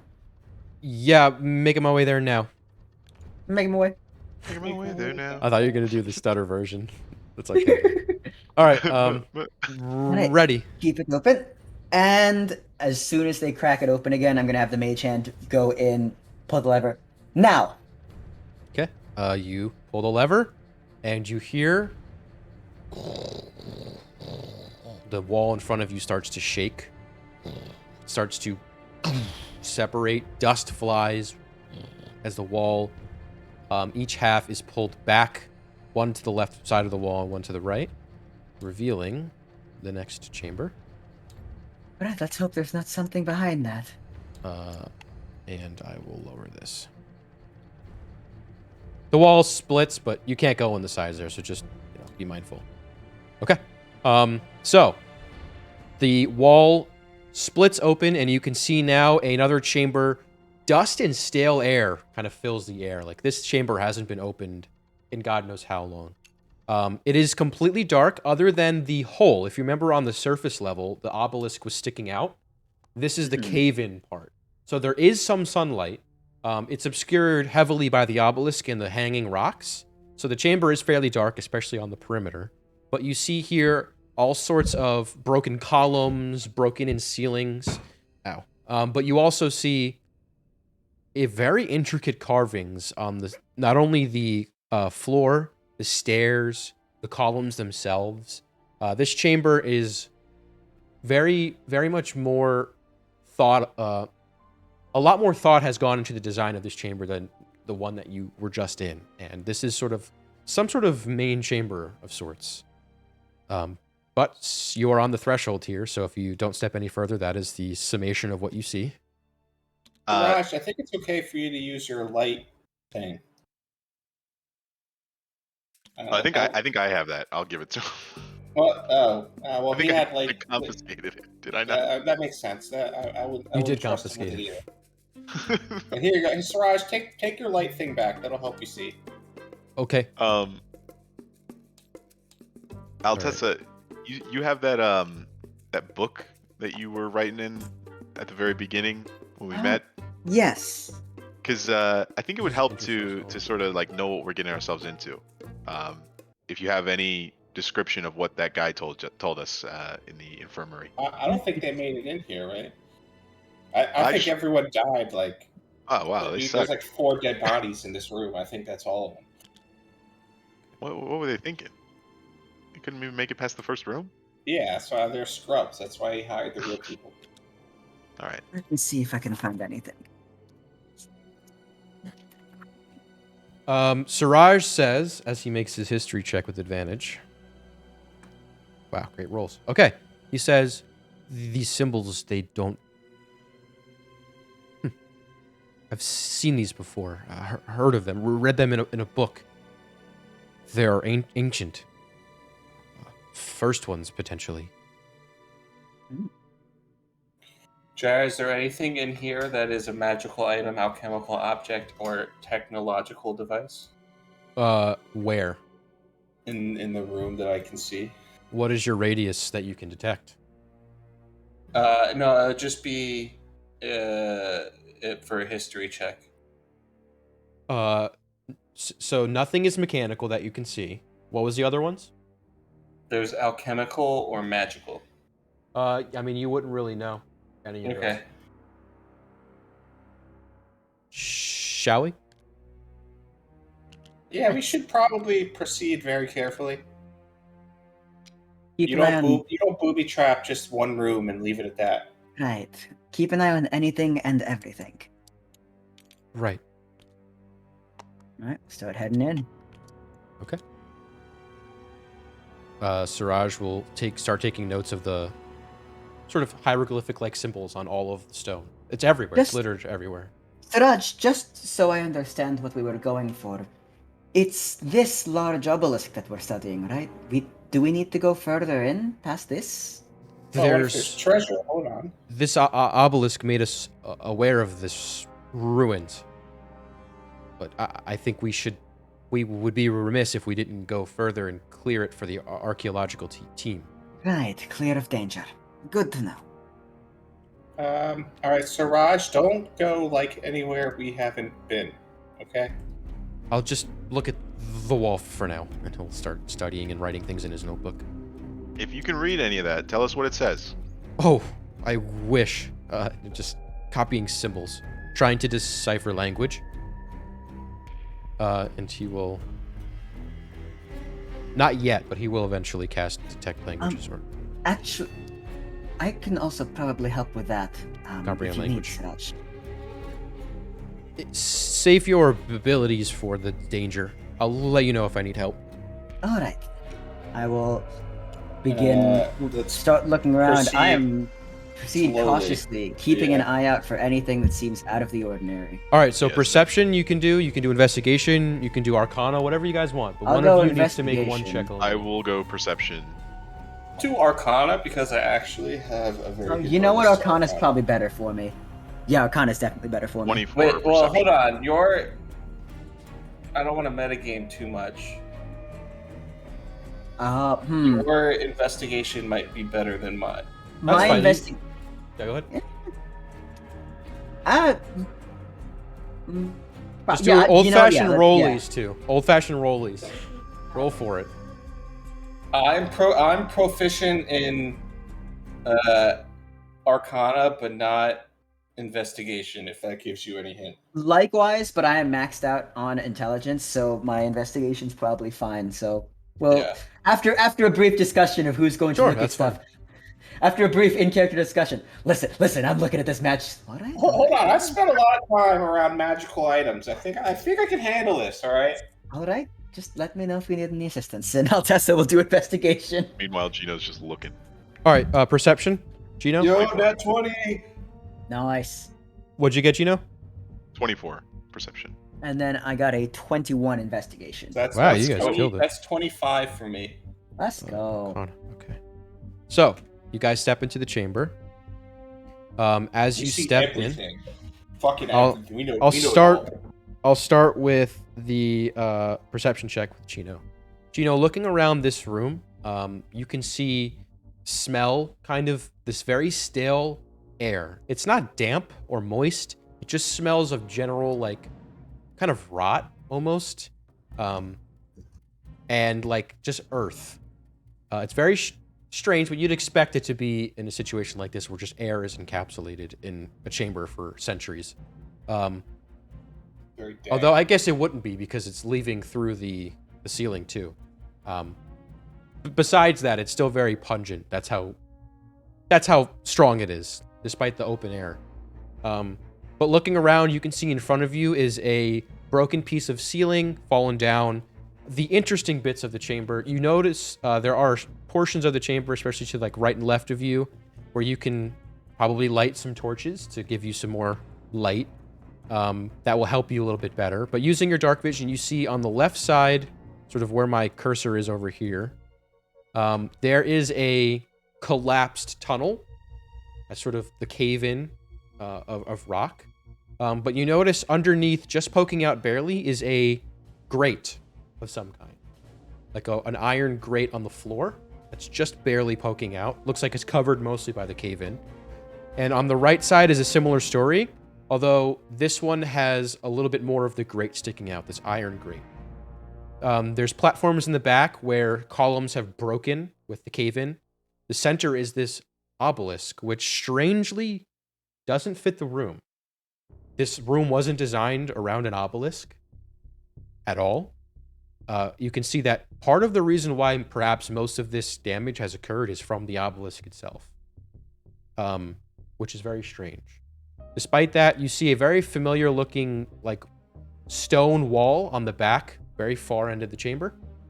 And that's probably all you would get with a 24, aside from the markings. You see also, I should mention, on the 4 pillars the 4 pillars that 2 on each side here that line the stairway where you are and the 2 across the way, you can see the rune or the hieroglyphics kind of circle around a central rune. And it is embedded into the center of this piece of sandstone. And looking at the ones, they're maybe the size of a football. And they are a very similar coloration, that of the mundane, inert versions of the ones in the mummies. Okay. For the Arcana check, that was made by Gino. Not Gino, excuse me. William. Looking around, you see these immediately, these runes. And taking a look, you very quickly identify that they are probably necrotic. Of like incantation around them. However, some of them, particularly the ones on your side, they have a different sort of magical flavor aside from necrotic. These also have some sort of divination magic. Okay. And then the 21 for investigation. You step further down the stairs to where you are now, and as soon as you step onto the first set of steps, you feel the floor raise as you've just released a pressure plate, and the back wall begins to move up, which I can't grab at the moment, which sucks, but I'll just make a block. The back wall is starting to, not move up, sorry, close in. Okay, let me get... Sometimes the clipping's a little weird, so I'll just get a block in here. And I'll make it that size, just so you have a visual. Okay, knocked his sphere over. Okay. So you are now enclosed in this chamber. Siraj as well. That is what you see. And hear, smell, and all that. Well, guys, there's some runes on these pillars that have some magic to them. The ones on the left, well, they're all necrotic, but the ones on the right have some divination in them. And the ones on the left are just necrotic. I should add, this column over here is broken, so the rune is in this piece. Is that necrotic? The ones across from you are all necrotic. Okay. There's nothing else there. Also, this grate over here looks like it was covered by the cave-in. I kind of want to see what that's about. All right, yeah, Well, looks like there's... Let me begin by looking at these runes, and hopefully they're not malicious. I'm going to make my way to... I'm going to follow along with Williams, we're going to go look at this side. Yeah. There's a door over here. I'm Alright, gonna I'll start say looking at those runes. For the sake of this, you turn on the torches. Oh yes. Yes, absolutely. At least on this side. Okay. I'm gonna do my ritual cast of Identify. So I'm gonna get myself situated on the floor and start doing my magic. Well, at least we also aren't worried about someone coming after us with that wall there. Well, if someone does try to come after us, we'll hear it.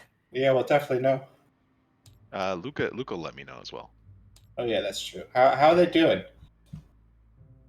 How are they doing? It's a very hot day in the We in the didn't leave any Sahave. water. Luca will but be fine, but you guys might have to walk back. Well, they're all right. Right there, Actually, they're used to it. They'll be yeah, fine. you're right. as long as you're not here for a while, they should be okay. I mean, But it's as long as we're not trapped in here. For very like 3 hot, weeks. and there's no sign of movement. We did move them like into somewhat shelter, kind of. Okay, so Siraj is going to be inspecting this obelisk heavily. Okay, and then Gino went to the left to check out the grates. What do you want to I know went to about the the right. grates? Yeah, I saw. So I'd like to traverse the rocks without trying to not like disrupt anything and trying to move as few rocks as possible. Okay. But then once I get to the grate, I just want to look down and see if I see anything through it, like if it's Sure. hiding anything. So make a dexterity check. Okay. William, how are you making your movement? Yeah. So is it similar like cave in kind of thing over here? Oh yeah, that tunnel's completely caved in, but more of it is exposed. More of the grate. Almost all of it. I'll look at the grate and see what's going on with the grate then. Okay, so what's your roll? 5 for the dex. Okay. It's a little bit haphazard. The flooring is a little slick. The rocks aren't exactly don't have much structural integrity left. But you both make safely over to the grates, and you both notice that they are black pits that fall far beneath where the light can touch and your dark vision can extend.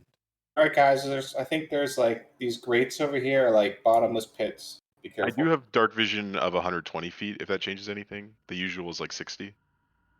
Nope. Still just Okay. out of range. Wow. Oof. Yeah, these things are pretty deep. Yeah. Can I toss a little pebble down? See if I go hear ahead. anything. Make a perception check.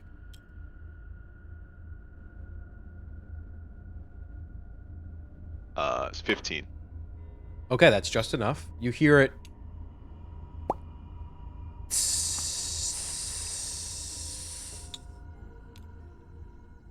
Sounds like we don't want to fall down these pits. Yeah, you should be careful about these. Yeah, I think there might be something. I'm gonna make my way back towards this one and turn it on. The torch? Yeah. All right. As I assume after 10 minutes, I will have completed my Identify. What is going on with these runes on the? Okay, on the so, pillar? the rune would be. Sorry, I wasn't very clear. They would be Oh, here. that. Okay. Yeah. So they're at the two where you are and the two across from you. Okay. One of them is fallen. So these runes here have the necrotic and kind of divination going on for it. So the way Identify works, you know the School of Magics or what? Identify. I think you learn like pretty much all of its magic properties. If it's a magic item or some other magic imbued object, you learn its properties, how to use them, whether it requires attunement, how many charges. You learn whether any spells are affecting the item and what they are, and if the item was created by a spell, I know what spell created it. Okay. So, the divination portion of this pillar is that of clairvoyance. It is a very strong form of this spell and seems to be permanent. Okay, good to know. Do I know? Okay, okay. I don't know if I would know who created it. That's the other question. Let me see. I know what spell would have created it, but not who. Yeah. Okay. So I Clairvoyance, just know what the spell. Yep. So I just know what the rune is. Correct. And also, so you get a sense that they are positioned here, strategically placed so that it can see kind of all parts of the chamber. They're basically security cameras. Kind of, yeah, you can imagine. And the necrotic ties into what you kind of get a sense of is also what the obelisk is sort of manifesting. It's sort of channeling, if you will. This obelisk is channeling necrotic, deep, powerful necrotic energy. And the specific spell is actually unidentifiable. Oh shit. So it's one of those first ones, motherfuckers. This is like a foundational spell. All right. Siraj. So Yeah, go ahead. As far as the divination runes are concerned, they're channeling a level of clairvoyance. So whatever placed the spell here can see us and knows we're here. Hi, fucker. We're coming for you. The necrotic ones have a very similar energy to this obelisk, which is rather ominous, and I don't know what spell it is. Sounds good. Do you know what it does? No, but it is likely about as old as whatever these first ones might be. I need everyone to make a wisdom saving throw. Oh, son of a bitch. Is this magic? Correct. Oh, this is magic. Oh, I have advantage. so do I. I'm going to need it because I have a -2. It did not help. I got a 10. 16. 23, actually. Okay. So you all hear this voice. Siraj failed as well. You all hear a voice. Siraj should also have advantage. He does. Correct. Okay.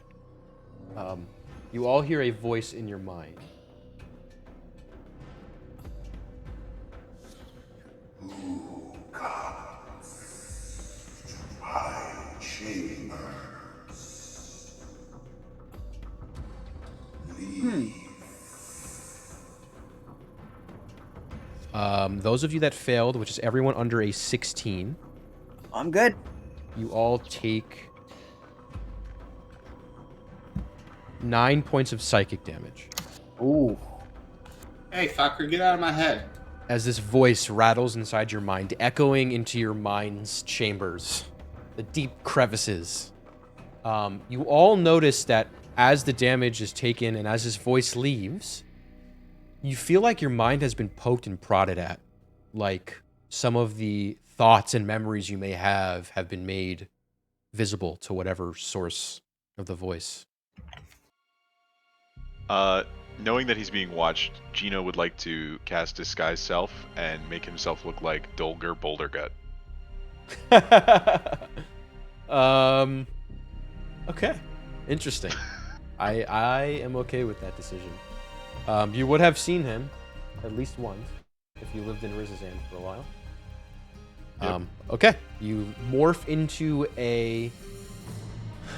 Wow. I wonder if I can find a token. Let's see. I don't want to spend a ton of time on it, but I think it'd be worth it. Yeah, I don't know what he looks like. Well, he's got a boulder gut, so... That's pretty funny that you did that. I respect that move. I guess so I'll say once that echo vanishes, Altessa will shout out, "All right, did everyone else hear that? And how is everyone looking?" Yeah, it made my head hurt, and I think he saw some things from my past. I'm not too pleased about it. Okay, good. So not good I'm about doing that. all right. But, I think we're all affected by the same thing. Okay, Siraj, Gino, how are you? I feel funny, but these symbols... I think I may have seen these before. Let me try and remember. He'll roll, but... If you need me to read them, let me know. I am at the back door, or back part of the room. Yeah. Okay. Gino, you... I don't really have a great one. I guess I could find a set, like an average dwarf, but that just seems cheap. I gotta find a special one. But essentially, You are a rather tall dwarf. On the taller scale, obviously a male dwarf. You have a beer gut, a mighty beer gut, very rotund. You are tall, but you are also very wide. Stocky shoulders.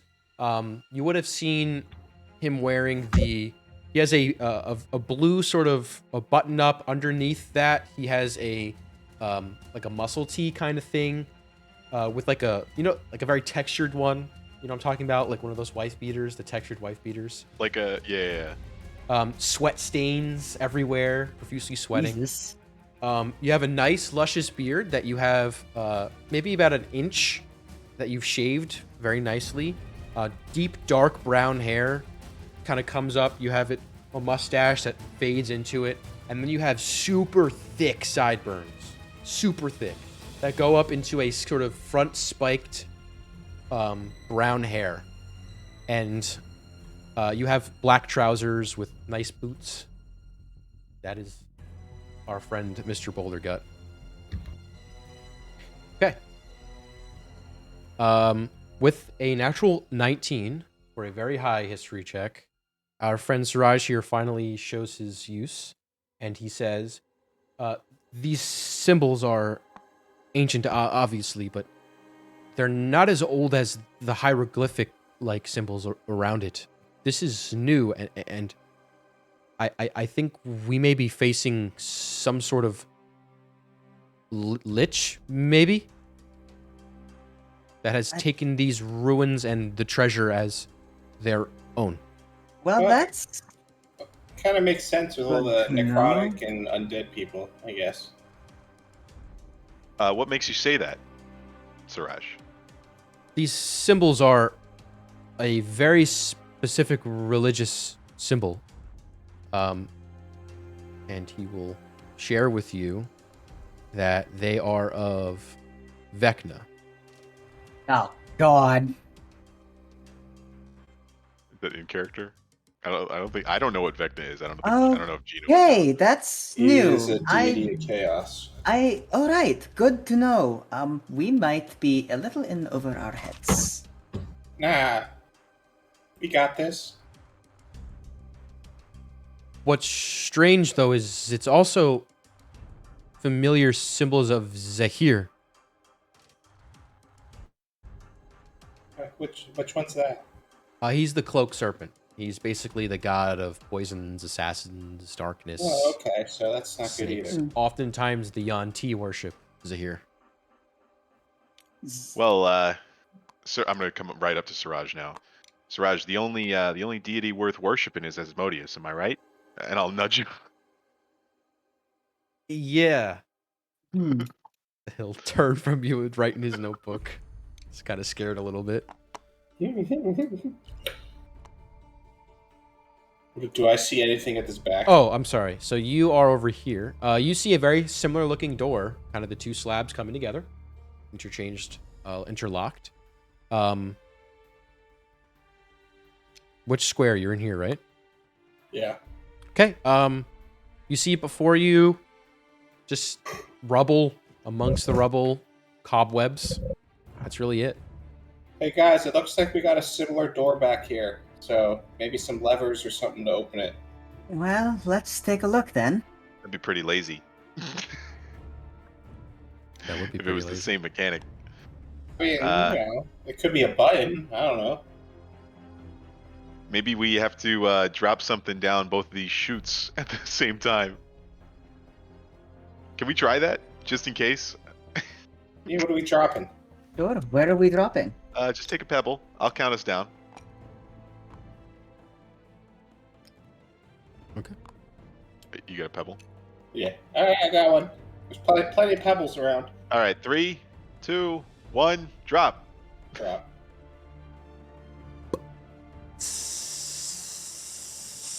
Did it work? I don't think so. Hello. All right. Hello. Well, we've eliminated that. I'm out of ideas. Altessa?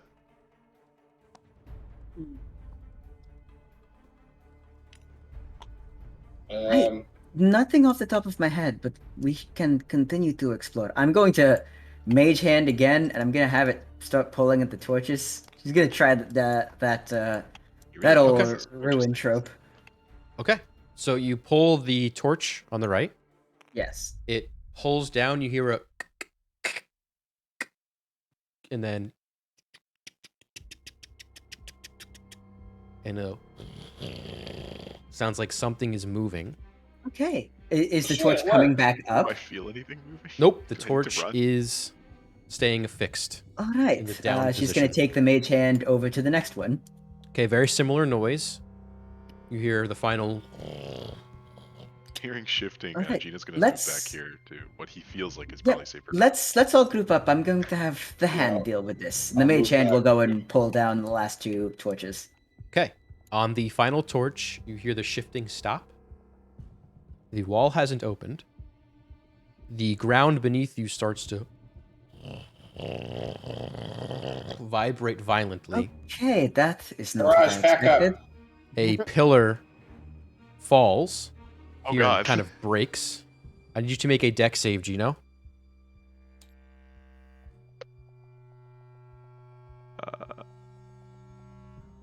13. Okay, you just managed to roll out of the way as it breaks. What you notice as the pillar breaks and the rune collapses and shatters, in its wake, you see pouring from, not pouring, excuse me.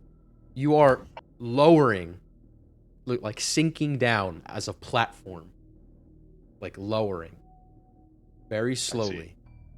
The whole roof coming with you.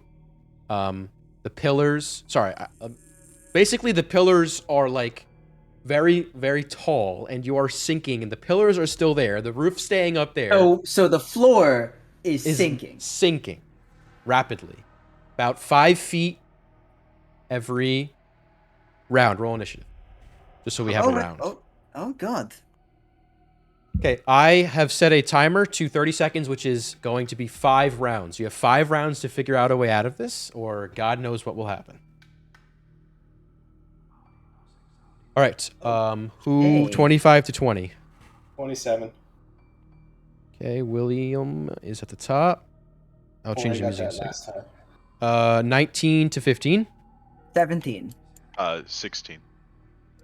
Okay, so that is going to be 17 was Altessa, Gino 16, and 5 is our good friend Siraj.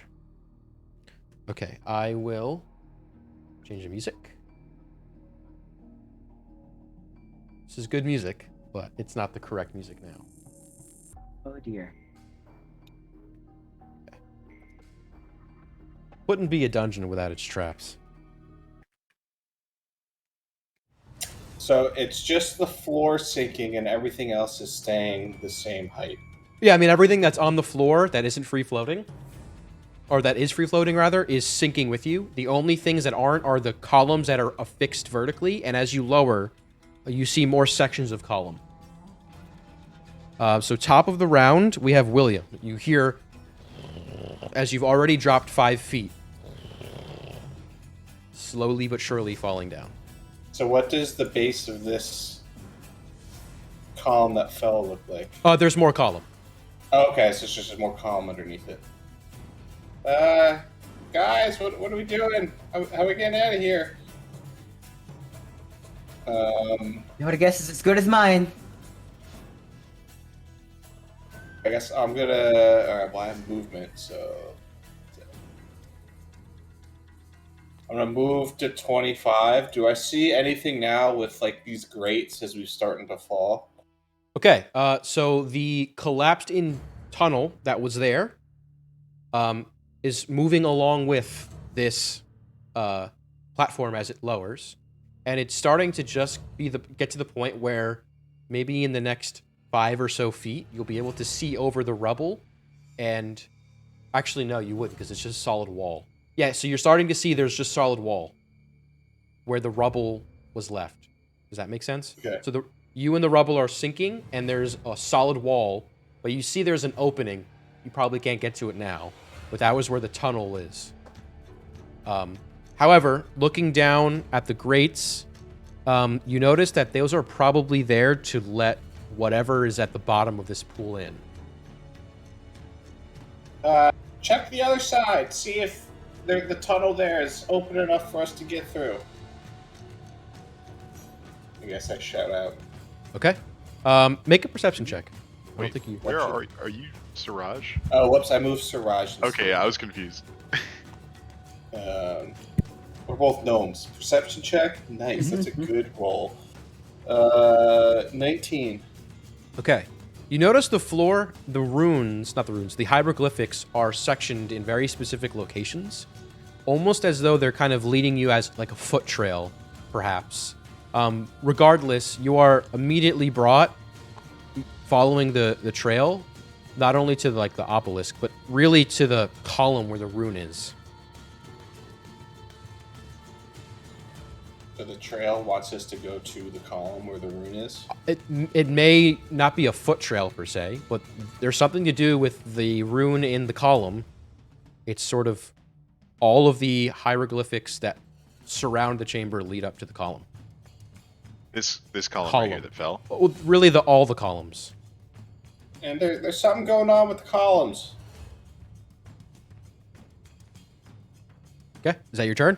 You have an action, bonus action. You can continue to move. I don't really know what to do. So Okay. I'm going to end my turn. Okay. We are at Altessa. Okay. Something to do with the columns. I'm gonna turn to this column here. It has both the divination and the necrotic runes in it. Correct. I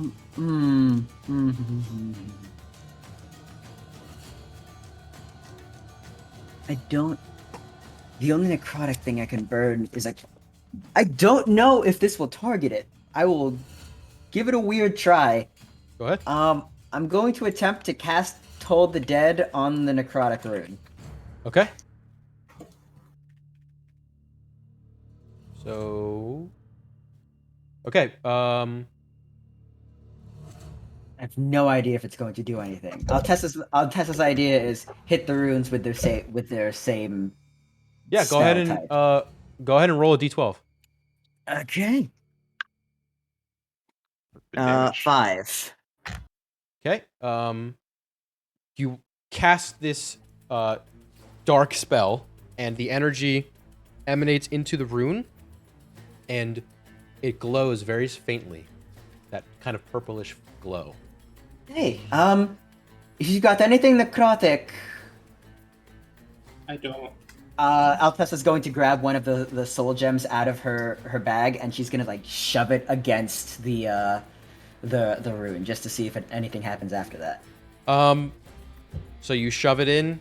Make a strength check. Okay, she's not very strong. 5. Okay, you push as hard as you can. Nothing happens. Yeah, that doesn't do anything. So necrotic on the necrotic. God damn. Fuck. Yeah, she. Necrotic damage on the necrotic runes, and we'll see what happens from there. That's what she's got. I don't know if she can do anything further than that. Okay, you have more movement technically. Yeah, let me see what other spells. She doesn't have any bonus actions right now.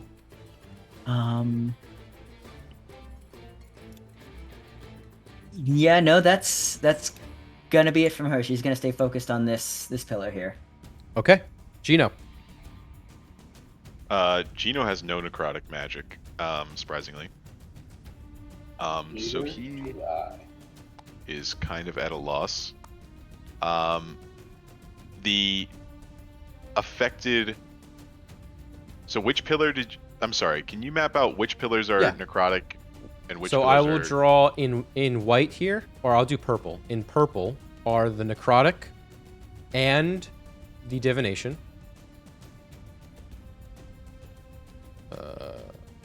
Like purple is necrotic and divination? Yes. And then just yellow is going to be necrotic.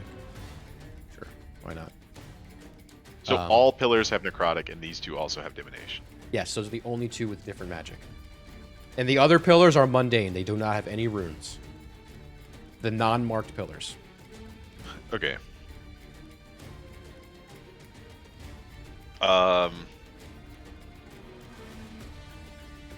Gino is going to run over to here and try to. It's only 5 feet, so I think I would be able to like run and jump. What I'm trying to do is get on top of this Like pillar. clamber onto it. Yeah. You said the pillars like aren't moving, so I'm trying to get like right here. Okay, go ahead and roll an acrobatics check. Or athletics, your choice. Okay, they're the same. 6. Okay, so you run as the platform is lowering. You run and jump. You just hit the top. You slide back down.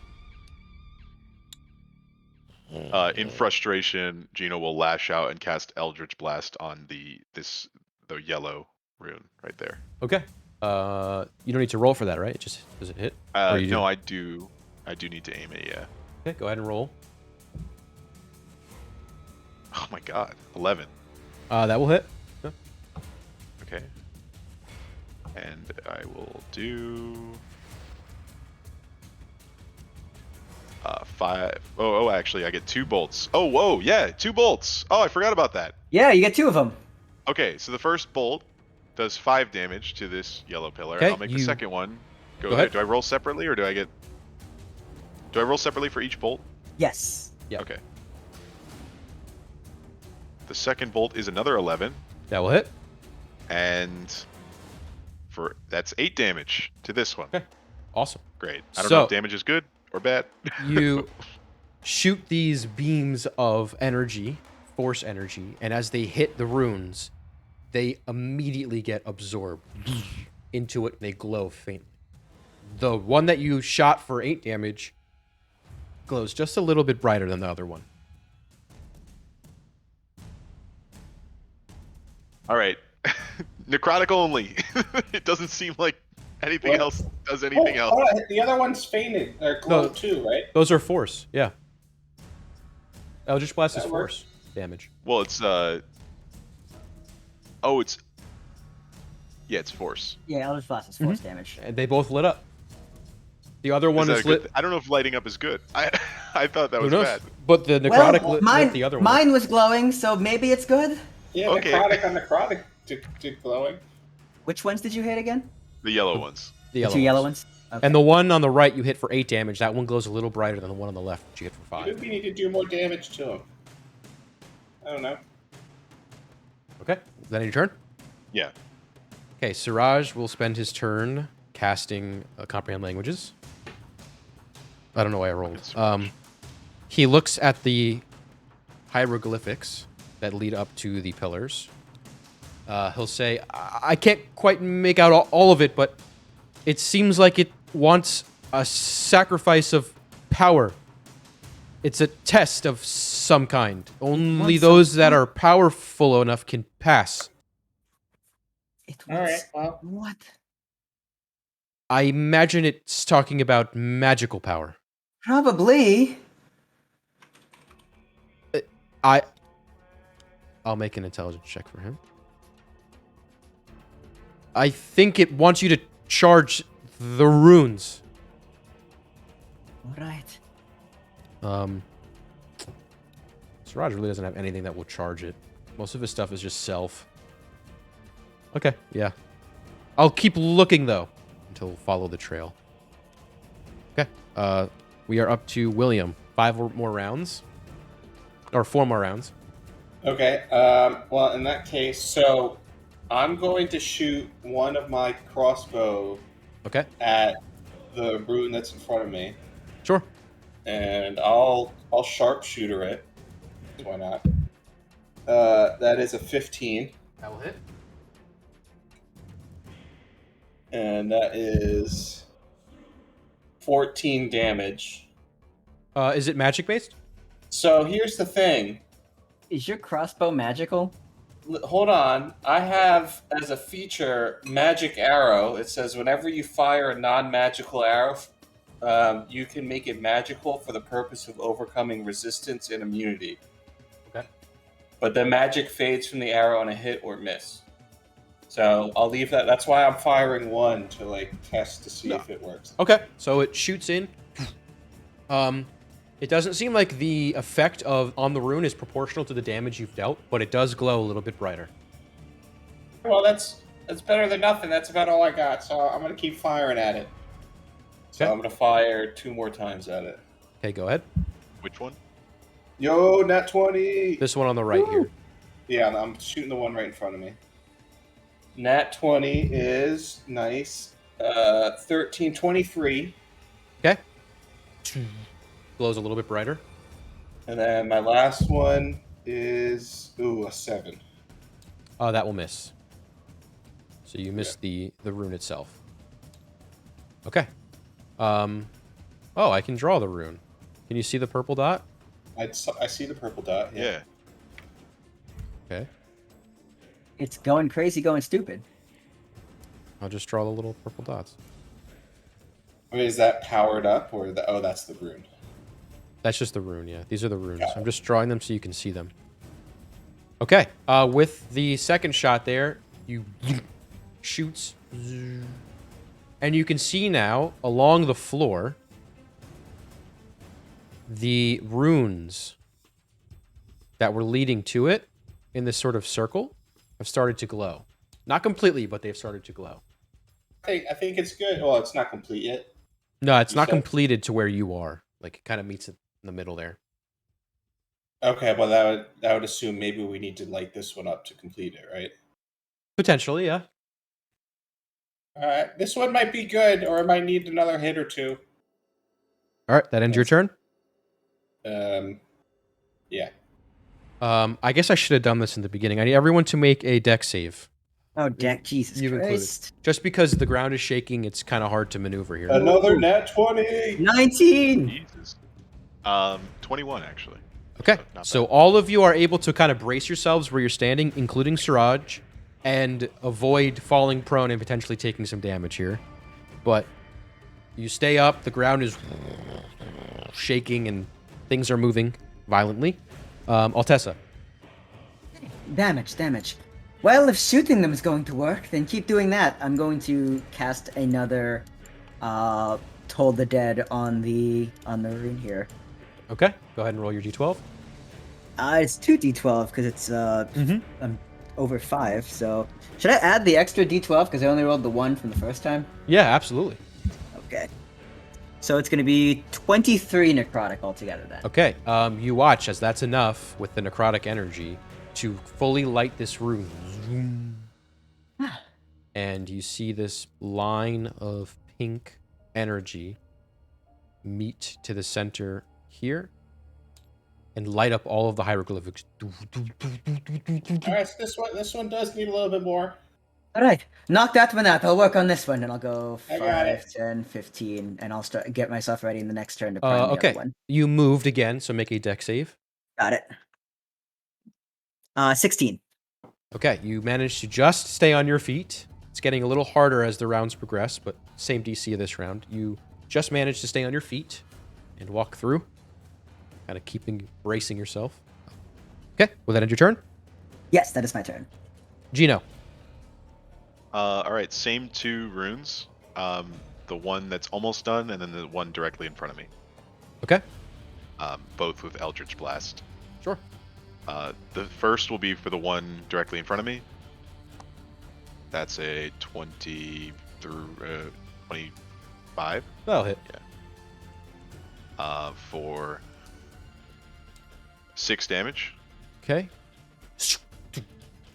and then A little brighter. 15 That will hit. for 2 damage. Okay, it just barely isn't there. But nevertheless, these hieroglyphics are kind of charging as you are tumbling downwards. Not tumbling, but quickly moving down. Siraj will say, I think it's working. Yes. Until move up to the top here. You move in the light sphere. Yeah. We'll kind of just move on to this step and kind of watch it on his ball of light. Okay. Yeah, he really doesn't have anything that can help with this situation. He's kind of useless with this. William, this is 3 more rounds. This is the 3rd round. So you have 2 more after this. Are we doing another deck save? Yes, you are, everyone. Top of the round here. Okay. 17. 17. 13. Okay, everyone fails. The DC is 18 this round. Oh, Jesus Yeah, Christ. Except for Siraj, who got a natural 19 for a -1. So he's good. All right, so you all are knocked prone and take 1d6, which is 2 bludgeoning. Okay.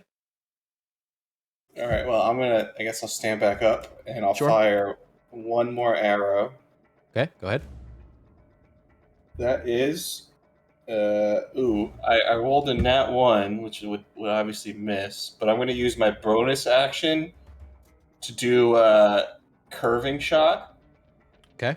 And then I can use my bonus action to re-roll the attack against a different target within 60 feet of the original target. Is that other one within 60 feet? I would say yes, but you cannot see it. The rune is completely hidden from you. It doesn't say that I need to see it. Oh, it curves. I understand. Yeah, go ahead and roll. It just curves and it hits another target. Kind of like Curve the Yondu. bullet-looking ass. It's It's like kinda- Yondu's kinda thing. You just whistle, and it... Yeah. Or what is that? What is that movie where they like? It's curve the Yondu. bullets? Oh, Yeah, that's I the know what you're Wanted. talking about. It's that fucking Wanted. Yeah, Oh, Wanted. yeah, wanted. It's like that. All right, so this is a re-roll for that one attack, which is much better. That is a 18, Okay, that is going to hit. which is 1d6 for 17, Okay. Okay, and it that's is on that one. Yep. Glowing just a little bit more here, almost there. And then my second shot is going to be on the one in front of me again. Okay, go ahead. That is 13. No, 12. That will miss. Right. The violent shaking and the lowering of the floor has made it a little bit harder for you to hit, and you shoot wide. Okay, is that your turn? Yep. All right. I guess if I have to move, do I have to make a dexterity save again? or Yes, you would. How would that work? If I fail it, You would be knocked would I prone. just use the remainder of my movement to get back up then? Yeah, not but move? you'd also suffer damage, but yeah. But I would suffer damage. Would you say I could see that? The one that by Altesta? Can I see that rune from where Yeah. I'm standing? If you zoom in, you can Okay. see it. Okay, then I'll just stay here and focus on these two. Okay. Altessa. All right. I'm gonna stay prone because I don't need to be standing to cast this. Correct. I'm gonna continue to Toll the Dead this. All right, 2d12. here. You'd have disadvantage next time, wouldn't you? On the next save, Yes. if you stay prone. Oh, do I? Oh, okay. Well, I'll stand up. On the next dexterity save, yeah. Yeah, the Okay. next. Okay, yeah. So I would stand up then. 15 points necrotic. Okay. About halfway. All right. Okay. I think we're almost there. Gino? Yeah, that'll be my turn. Okay. The one in front of me, is that full? It Uh, looks full. It's not quite. Okay. Very close. Then I'd like to do what I've been doing. I'll stand up and I'll put bolts at both of the yellow ones. Okay, go ahead. The first is a 22 That will hit. for 4 damage. That'll be, sorry, I didn't specify, but up to you, I guess, What? because I didn't specify. I didn't specify which one I was hitting. I'm not sure that it really matters, but You just pick. Doesn't matter. okay. I didn't want to metagame. The one closest to Dan. Okay. Yeah. So with that, both runes are fully lit. The hieroglyphics that attach to them are lit up as well. This faint purple, pinkish energy glows. Nothing happens yet. However, Okay. they are emanating. second- Yep. second bolt, 18 That will hit. for 8 damage. Okay. This one seems to be completed as it's dead center. This faint hum can be heard. Actually, you probably wouldn't hear it. It's shaking violently. Okay. Then end your turn. Yeah, that's all I can do. Okay, Siraj will take a couple steps over here. Yes, it's working. That's his contribution. You're welcome. All right, top of the round. I need everyone to make another deck save. As this time, falling debris from the ceiling is currently raining down on you. So that's added penalty. 9. Okay. 16. 12. Okay, so you all fail. All are knocked prone again, and you take 11 points of bludgeoning damage as things are Jesus. falling on you now. And steadily declining. So this is your second to last round here, the penultimate round. Okay. Yeah. I'm gonna fire my shots at the one that's not completed. You'd have to move. You said I could see it. Oh, the left one. Yes, got it. Yeah, the one that's not completed. Correct. Got it. Go ahead. First one. All right, that is a miss. That's another one. Okay. I'm not gonna curve. There's nothing to curve to, so I'm not gonna do it. That is an 18. That will just hit. Just hit. Oh shit! All right, my last one's not gonna be sharpshooter then. Whoops. That is a 19 damage. Okay. It is one away from being complete. Fuck. All right, I gotta hit. Well, I guess it doesn't matter. Ooh, 18. That will hit. Just hit. Nice. This Okay, is 6. minimum. Okay. It all lights the chamber around you. You hear as the shaking is getting very close to the pinnacle of the peak of the shaking. It's slowly starts to settle. And then silence. And then as you are now moving back up. Slowly. I think we did it. Much slower than before. You eventually make it to the top as it grinds to a halt. And you are now at the base level from which you started, where you feel like you just skated by something potentially bad. Right. Thanks Good. for figuring that one out. Oh, That was terrifying. But well, Good. Where the hell did he go? Good job, guys. ancient traps lie in wait, I suppose. That's a new one. I've never had a whole room sink like that. That's certainly a new trick for me. I'm gonna yell at the obelisk. Well, we proved ourselves. Where's the way out? Oh, I should have mentioned. Yeah, this. Oh, okay. Sorry. Sick. Completely fair. This stone wall is no longer there. Hey, And the one behind you is gone as well. Let's go. where the fuck Alright. do I go? I hope whoever comes behind us doesn't get to walk in for free. Well, no, that one isn't. Oh wait, are both sides open now? Yes, but the runes are no longer glowing. Oh, actually, I have an idea. Yes. Jared, where did I go? Can you I'm gonna find go me? over to this knocked over pillar. Oh, you're over here, I Dan. flung Can somewhere. I? There we go. You're here, Dan. Oh, there I am. All right, what were you doing, Hey, Tony? Does anyone want to help me rotate this? I want to try to turn the pillar so that the rune is facing like the opposite way, or Sure. maybe even like the ground, so that it's like just a much harder Yeah, target. I'll give you. I'll help you out. Oh, or at why least I'll not? try. Okay, all of you can make a strength check. 2. 7.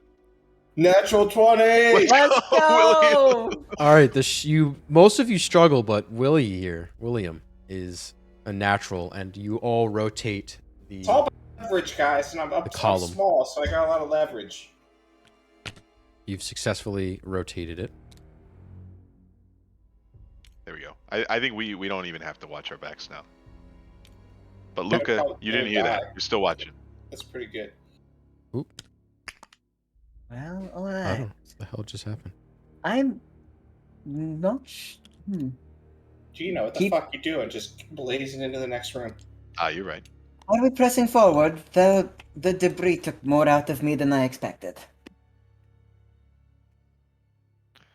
What are you saying? You wanna rest? I might need to rest up for a bit. Well, let's get out of this booby-trapped room. Well, technically, this room is no longer booby trapped, right? Well, I think if someone else enters, maybe it'll. All right, that's fair. I guess we don't want. How do we reset the booby trap? Not sure. I'm sure the guy watching will do it.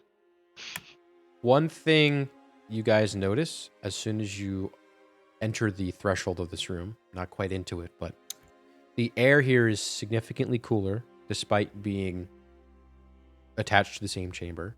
There is a very strong odor of death, rot, decay. It's probably our lich. Yes, Rush. I think you're right. I don't think I need to detect magic to expect a heavy necrotic presence back there. Well, onward towards the necrotic energy. You see also on the floor, there's this weird green pool here, here. That doesn't seem good. Avoid Very the strong slime, guys. scent. Is it like acid? You'd have to get closer to inspect. It's not bubbling, and it's not moving. Yeah, keeping an eye out for pressure plates and such. I'd like to enter the room. That's there. Okay, roll investigation if you're keeping an eye out. Yeah, I'm Investigation. Oh, 4. 9. 14. Oh, Okay, sorry, no, that's an 8. I bet, not a 9. okay. No pressure plates are visible. However, there's always a however. You guys hear above you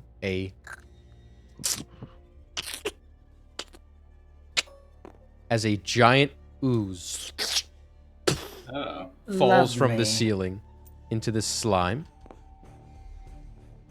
Another initiative round. Oh, bloody hells. This is a combat-heavy dungeon. Nat 1. Natural 1. Oh my god. Well, all right, so what's their That's a totals 2. there? So 2, 2. Altessa. Who has higher 16. dex? 12. 12. Or no, sorry, 13. I have 12, My so bad. you'd be first. Okay, so Gino, 2. 16. 16 for our boy William.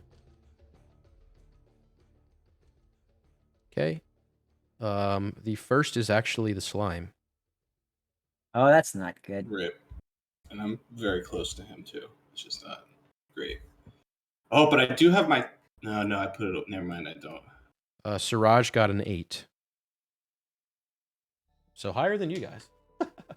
Go. Okay. Not higher than me. With Hide that, in that other room, Sirash. yeah, he's gonna run as soon as it's his turn. All right. Next, we have our ooze. Okay. It will just sort of I hate that scooch over. This congealed mess. All right, this is not great. I need. Oh, actually, before it does that, you hear as it moves, as it kind of slides its way forward, you hear a very faint from the floor left behind. It will attempt to engulf you, William. Make a dexterity check. Not the first time William's been engulfed today. Dexterity check. Save. Save. Do +5. I get +5? Hell yeah, Yep. you do. Nice. Nice. 23. All right. It rolled a 21 here, so you just make Whoa, it. whew, that +5. You watch as this congealed mass attempts to form around you, and it eventually touches your skin. However, you are quick on your feet, and in order to avoid it, you are launched 5 feet back. Ah, what the fuck? At least As take me on a date first. as it moves into position here, its last action will be to let out these bubbles that kind of gurgle up. And they pop. And I need just Gino and William to make deck saves. Con saves, excuse me, con saves. Get the +5.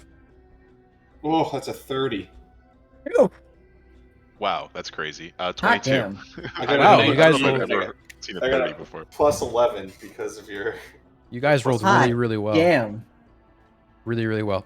You will each take half poison damage as this toxic gas is emanated. Both of you will take 8 poison.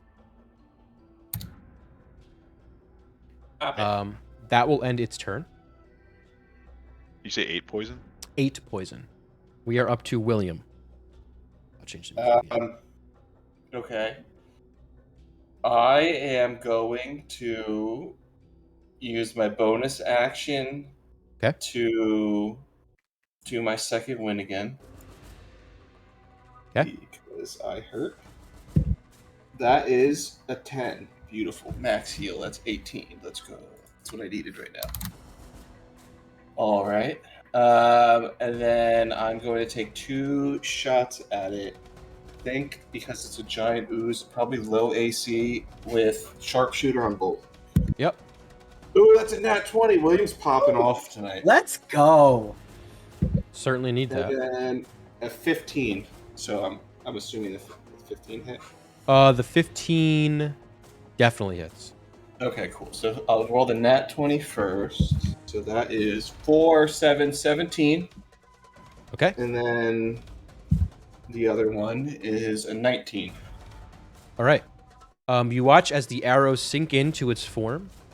And as they do, you hear as they fly kind of through, kind of like ballistic gel. They get stuck in the middle, and you hear a as these bubbles burst up. I need just you to make a con save. Just me? Oh no, he's still there. Gino as well. 22. Okay. 21.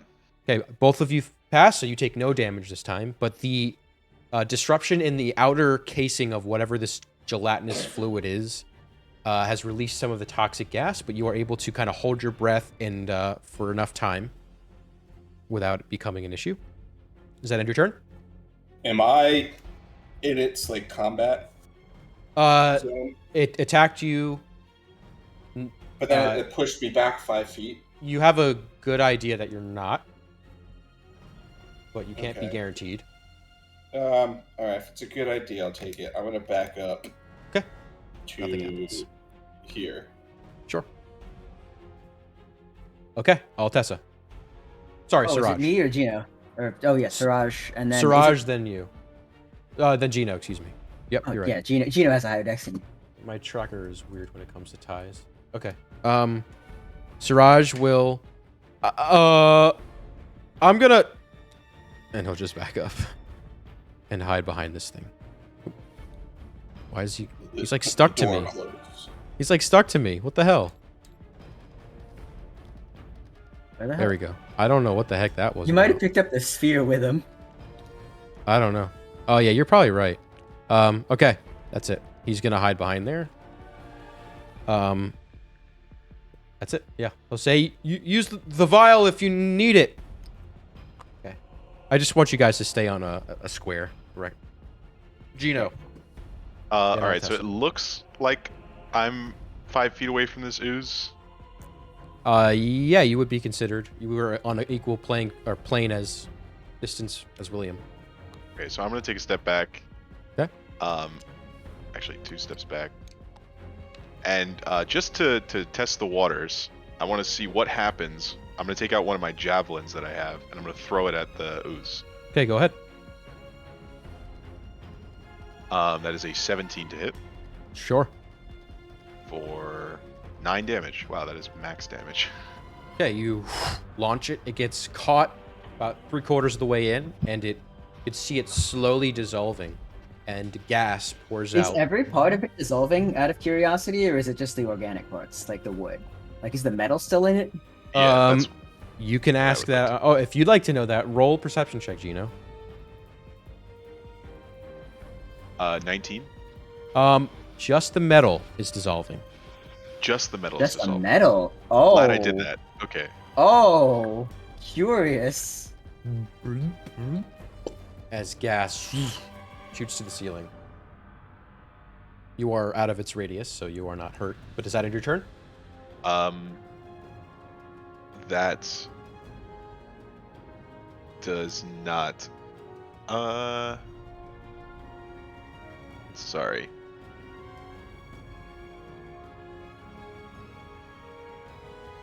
Yeah, actually, I think it does. I think it does in my turn. Altessa. Remind me what this potion recovers. So you have 1d4 Mhm. First level, Okay. 1d2 second level, and 1 third level. You choose which And- of the tiers. okay. So I choose which one of all of those. Yes. Okay. Second question. How is everyone looking? I'm doing okay. I feel all right. Okay. Don't have Good. to go too crazy then. You hear Siraj behind you. Scared, but good. We weren't asking you, Sraj. Just in case I you're can't wondering. see very well, though. You have your light. What are you talking about? I'm going to cast My eyes are closed. It's hard to see with your eyes closed, huh, Siraj? I'm gonna cast a third level Mind Spike. Okay. I need the ooze to make a Wisdom saving throw. Okay. I don't know if this thing has much of a mind to spike. Mind Spike Wisdom. Horrible Wisdom. 14. Okay, it's gonna take 4d8 psychic damage. Okay. Okay, that's good. That's fine. Okay. 29 points of psychic damage. Okay. Nice. The form of the ooze kind of like vibrates, and these little triangles poke out as it's trying to figure out what the fuck is going on. That looked like it was effective. And then, is drinking potions by myself bonus action or action? I don't classify them remember as how- bonus actions. Okay, I will pop the mana potion for myself and recover a third level spell slot. Okay. So you can recover that, and you've used the vial. So fairly viscous liquid goes down quick, and immediately you feel rejuvenated. Invigorated. That's good to have. That'll work. All right, and that will be. I will move here. Invigorated, that's the word. Yep, and that will be the end of my turn. Okay. You are in the threshold there. That is top of the round. Our good friend Slime. Or Ooze. It will The ooze. suction cup itself forward. Oh, I No, you hate want to go that the other noise. way. Get to in the middle of both of you. That's not great. And it will attempt to engulf Gino. Make a dex save. Oh boy. Question. Mhm. Did I get inspiration for doing the recap? I don't usually run inspiration on one shots. Oh, that's fair. 10. I'm gonna activate my first level silvery barbs. Roll again and take the highest one. Trap Fantastic. card. You've Oh, activated my okay. trap card. I will take the 25. Let's go! Wow. For a brief second, this Jesus. ooze surrounds you, and you feel its corrosive touch singeing your armor. And it, just in the lick of time, if you'd like to describe how you intervene, that'd be pretty cool. Sure, yeah. At that moment, watching the ooze begin to approach and attempt to engulf Gino, Altessa will channel more of her arcane energy into the apparatus she's wearing. And it's almost as if she points and commands the ooze to back off for just a brief moment. And you watch as there are still more of these weird little triangles that sort of poke out of the ooze itself. So similarly, it also has disadvantage on its next attack roll, ability check, or saving throw it makes within the next minute. Okay, I will add that. And Gino, you are moved 5 feet back. Fantastic. That's right where I want to be. We take those. I'll take. Not where I want to be. Well, it is where you want to be. It's just, I mean, you don't want to yeah, be where you are. that's what I meant. I'm just gonna call this hexed for now. I don't care. I don't Yeah. feel like looking for it. Whatever. That's Okay. okay. Hex should be fine for that. The ooze will then turn to you, William. Not really turn, but kind of move its shape You know, well, towards you. You stay where you are. And it will spit a chunk of itself at you. Yeah. We'll see if it hits first. It rolls at disadvantage. Oh, good point. Doesn't mean too much. That's a might. That's a 14. Just hits. Damn. Okay. All right, and that hex is gone. Okay. You will take 11 points of poison damage. Now I'm doing less good. And your movement is reduced by half. As Very it is sticky. Doesn't yes, feel nice. exactly. You hear. Okay. I really want to get that engulfed, dude. I'm gonna try for you. He's gonna chase you down next turn, boy. Oh my god. All right, Altessa. Oh, what happens? No, I'm sorry. I was looking at the wrong initiative. That's the old one. Let me scratch that. It's me. William. Well, I'm going to fire at it. Okay, go ahead. I have a big brain move. You're gonna need it. Oh, kind of big brain move. It'll prevent anyone else, because it kind of sucks because I go first. Sometimes you got to big brain it. Well, it's going to be a wasted turn for everyone else, kind of. But that's okay. I'll be able to get away. Alright, I'm going to shoot at it 3 times. Go ahead. With sharpshooter on all of them. So just roll your 3 attacks real quick. 19. Yep. That's a natural 16, 21. Yep. Ooh, and the last one's a miss. It's a 1, 6. Yeah, that will miss. So the first 2 hit. On the second hit, I am using one of my arcane shots. I'm going to use Banish Arrow. It needs to make a Charisma saving throw. 11. It fails, and it's banished until the end of its next turn. Oh, good. And it reappears in the space it vacated or the nearest unoccupied space. And it gets an extra 2d6 force damage. Okay, roll the damage there. Alright, so first attack is 16. That will hit. Or Second, not hit. No, that's damage. Yeah, yep, 16. 13 damage, 15 damage, and then 2d6. Plus another 5. Okay. You notice that the force damage did basically nothing. And your attacks, while in summation pretty damaging, you notice that they are not affecting the blob as much as they normally would a normal creature. As your arrows disintegrate. Just the metal part. Do I need to make a dex save, I guess? You've banished it, so no. Well, but before I banished it. Then yes, you would need to make... I which banished shot it at the banished end. it? Second one? The second one. So Okay, the so first one? Yeah. Yep.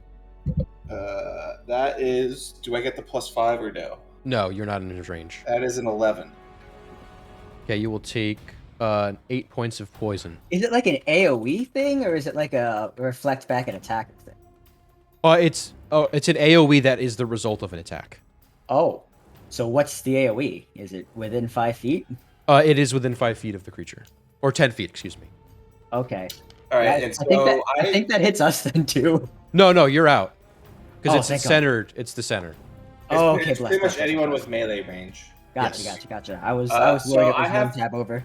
25 movement speed, but it's half. So how we You roll? run to the nearest square.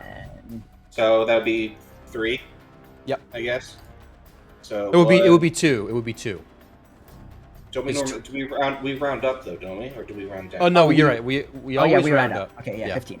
Yeah. So So then I'm three gonna squares. move back here. Okay. Try to eat that, bitch. All right. It is banished. That ends your turn. It is going. Siraj is going to stay, and Gino. It's gonna come back. Just so you know. I I say we make a run for it, and Gino's gonna go 1, 2. He's looking, but probably not super well because he's also running while doing this. You can but make he's an gonna- investigation check, but it'll be a very high DC. It would also probably be my action, I would assume, right? It would be part of your action, yeah. I was gonna dash. Would I be able to dash Yeah, and that's fine. investigate? Mhm. Yeah. Okay. Sure. Yeah, I'll investigate. Be a high DC, just so you know. Yeah, probably didn't hit that. 15. Okay. You run forward, barreling forward. Yeah. Are we sure so- there's nothing else ahead of it? Nope.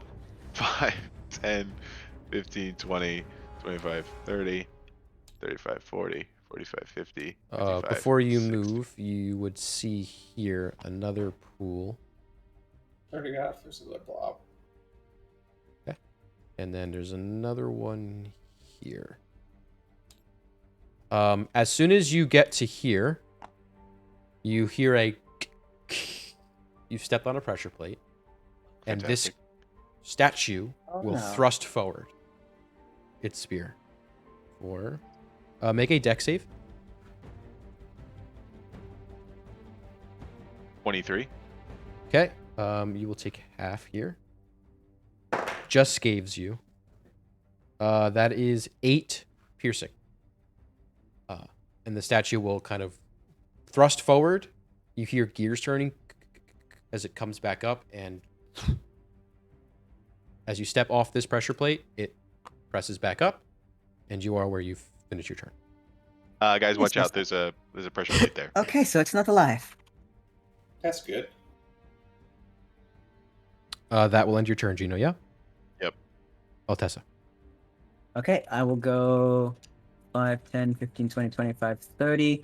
I'm going to wait for it to reappear. I'm gonna hold a Toll the Dead for when it pops back Totally. up. Fair. Okay. It will, the end of its next turn, Yep. will reappear right where it Alright, was. it needs to make a wisdom saving throw. -1. Okay. I think it fails. It's going to take 7 points of necrotic damage. Okay, you notice that the necrotic damage does a lot of damage to this thing as it's shrunken its size dramatically. Well, that's good to know. Collapses. Alright, so that's the end of its turn. Yes. So William goes next. William. Okay. I'm gonna go the opposite direction. 1, 2, 3, 4, 5. So I'm gonna go back here, and then I'm gonna shoot at it again. Sure. 3 times sharpshooter. That is a natural 18. Yep. That is a 17. Yep. And 14. They all hit. Nice. First one, 15 damage. Second one, 18 damage. Okay. Last one, 16 damage. All right. Kind of all I got. I know it's not great, but It's looking beat up, man. You can see parts of it have kind of fallen off and just kind of sit idle. It's on its last proverbial legs, if it had legs. Does that end your turn, William? Yep. Siraj will get on the other side, close to you. Just kind of frighten you a little bit. Gino. Yeah, make me a glowing target, Siraj. Thanks. My turn. His eyes are still closed. Yeah, it's your turn, Gino. All right. Seeing that Altessa actually probably has this thing under control, Gino's feeling a little bit more confident. So he's going to help out with a couple of Eldritch Blasts, although he's not sure how much help they're going to actually be based on the force damage from earlier. But Sure. Make 2 attacks. 15, I believe. Yep. Anything above an 8 will hit. So Okay, Oh, Jesus. yeah, great. it's a large ooze. And a Oh wait, it's in its second form. If it's above a 12, okay. Oh, it's a smaller ooze. That is a 12. Is that that would. Yeah, that 12 hit? hits, yeah. Okay. If it meets, it beats. All right? So then that is a total of 10 damage. Not super effective, but damage no less. All right. Does that end your turn? Yeah. Altessa. Alright, I'll back up a little bit. Give me another wisdom saving throw.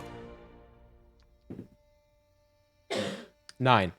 Okay, more necrotic damage. Toll the dead. 13 points necrotic. Okay. With that, it is in its smallest form, as most It's a of the baby ooze. ooze has fallen, seeped off. It is now medium. Schmedium. Will that end your turn?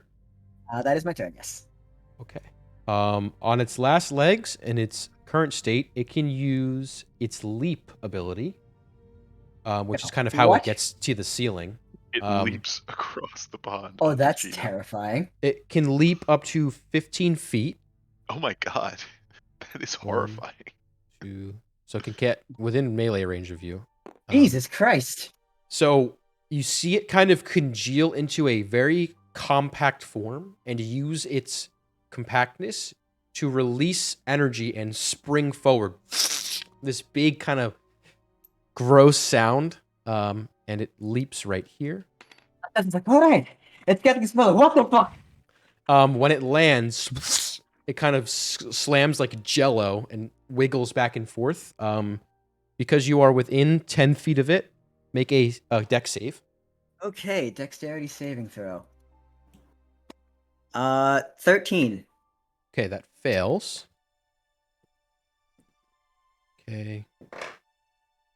You take 7 points of... this is acid damage. Son of a bitch. And your AC is -1. Oh, jeez. You don't know how long it's effective for, but this form is a very concentrated acidic state, and it will kind of just inch forward and end its turn, hoping to engulf you next turn. For a moment, I thought that was fine. Slime is done. William. All right, William's going to move forward. 1, 2, 3 to there. Okay. And I'm going to take 3 attacks on it, but not sharpshooter because it's getting smaller, so it's probably harder to hit. It would be that pattern. That logic makes sense. That is a 17. That will hit. Nice. That's the first attack. Second attack, nice. 21. That will hit. And then, a nat 20 on the third. Woo! Okay. Go ahead and All roll. right. We take those. First hit is 8 damage. If you get above 29 damage this turn, you kill it. I will not. It is not possible. Not with your nat 20? No. Okay. Because he didn't sharpshooter these. Because I didn't If I sharpshooted, I would have, but. Okay. 8. So the first one was, 8. Okay. Second one is 4. Okay. And then this is the one that is the nat 20 is 6. 6. Okay. 6 total, right? Not doubled? That is doubled. So it's 6, not That 12. is, 6. Okay. It's only 1d6 because that's my bonus action. All right. For the light buff. 11 more damage left, and then we'll end session. But in this state, it is not powerful enough to ooze out this gas, so you don't have to make any dex saves here. I'm gonna be honest, I con didn't think saves. about that anyway, so good thing it didn't do it. I was just shooting it. Poison All right. I was fine with. Acid is another story. Then we are up to our good friend Gino. All right. Hey Gino, why don't you just run away again? Ha! Why don't you just get sucked up by the sand again? Gino's going to be very careful about the pressure plates again. Specifically looking at the hex in front of him. I know this one had one, but I don't know about. They look like they're all raised. Okay. You what can are the attempt to rules leap on- over them. Yeah. What are the rules on jumping? It's not a very far jump. You'll just take 10 movement. Okay, so I can just straight up make the jump. Of a 5-foot gap, yeah. Okay. So then I'll move over here and then That's make 5. this jump. 15 total. And then Wait, cast. what were you gonna say, Eldritch. Paul? So, weird question. Sure. Or a weird point of order, I guess, and it really depends on how you're going to roll jumps in combat. Because a long jump is when you make a long jump, you cover a number of feet up to your strength score if you move at least 10 feet on foot immediately before the jump. So I don't know about a 5-foot long jump, but So Jumping rules are weird. I've never seen. Wait, I've your never strength seen score meaning like a 12 or like a 1? your your modifier. Oh no, your strength score, which is 12. So I think you should still be good. But I you'd think- have to run 10 feet in order to do a 12 Well, foot long but jump. I'm trying to jump less than half of Oh. 12 feet. It wouldn't even Yeah, be a I'm- long jump. I feel like that probably should work then. Yeah, I I feel like just never- standing right I've now, never like seen a I combat jump. I think I could standing still jump 5 feet forward. I think so. I do not think I could jump 5 feet, but I believe you. I'll say, yeah, it'll just cost double movement for that space. That makes sense. Difficult It's fine. terrain. I'm not trying to move any more than this. And I'll cast Eldritch Blast twice. Or Okay, not will he twice, get but 11 damage? Is that even possible? 2 bolts. It's possible. I'd have to get pretty lucky, but it's definitely possible. That is a 17 and an 18. Both hit. Okay, and that is for... Where the hell are my d10s? There's one. There's another one. Okay. No, 7 damage. Okay. These blasts shoot into it. Oh, you'd have to get double that anyway because it's technically resistant to yours. Right. So that wouldn't be impossible. All right, so but 7 half to 3.5 up, rounded up to 4. All right, so it has 7 health left. Okay. Dead. Yeah, we are give up. me a wisdom saving throw. Okay. Wow, a 9, so a 6. Okay. It's going to take 10 points necrotic. It is done. How would you like to kill a toxic ooze? Yeah, Altessa will reach out into whatever anchor point this ooze might have, similar to a jellyfish, and she's just going to boil it from the inside. And you watch as it bubbles, and eventually you see like these violent stretches of its membrane, and it eventually just collapses in on itself and forms a pool Hey, about this big. on that note, I don't know if the rest of you need to sleep, but I feel like I should sleep. With that, we will end session. Woo-wee! So I think next week we'll have to take a break and we'll finish this saga up the following week. So I'll Yeah. put that in the Sounds bot. good. That for should all be of us. fine. That works for me. Good shit today. A lot of fighting, Yeah, it was fun though. but you made it. I love this party. I'm gonna miss this party when all this is over. They have such a fun dynamic. How about these maps, though? Yeah, These they've maps are been- fucking sick, dude. Yeah, it's a good time making them. Tabletop Yeah. Simulator adds such a Yeah, it Fun does. Yo, William Sharpshooter OP. It is good. I love sharpshooter. When he's not in the sand. yeah. Hey, I was only one turn, and then I came out blazing, man. I did like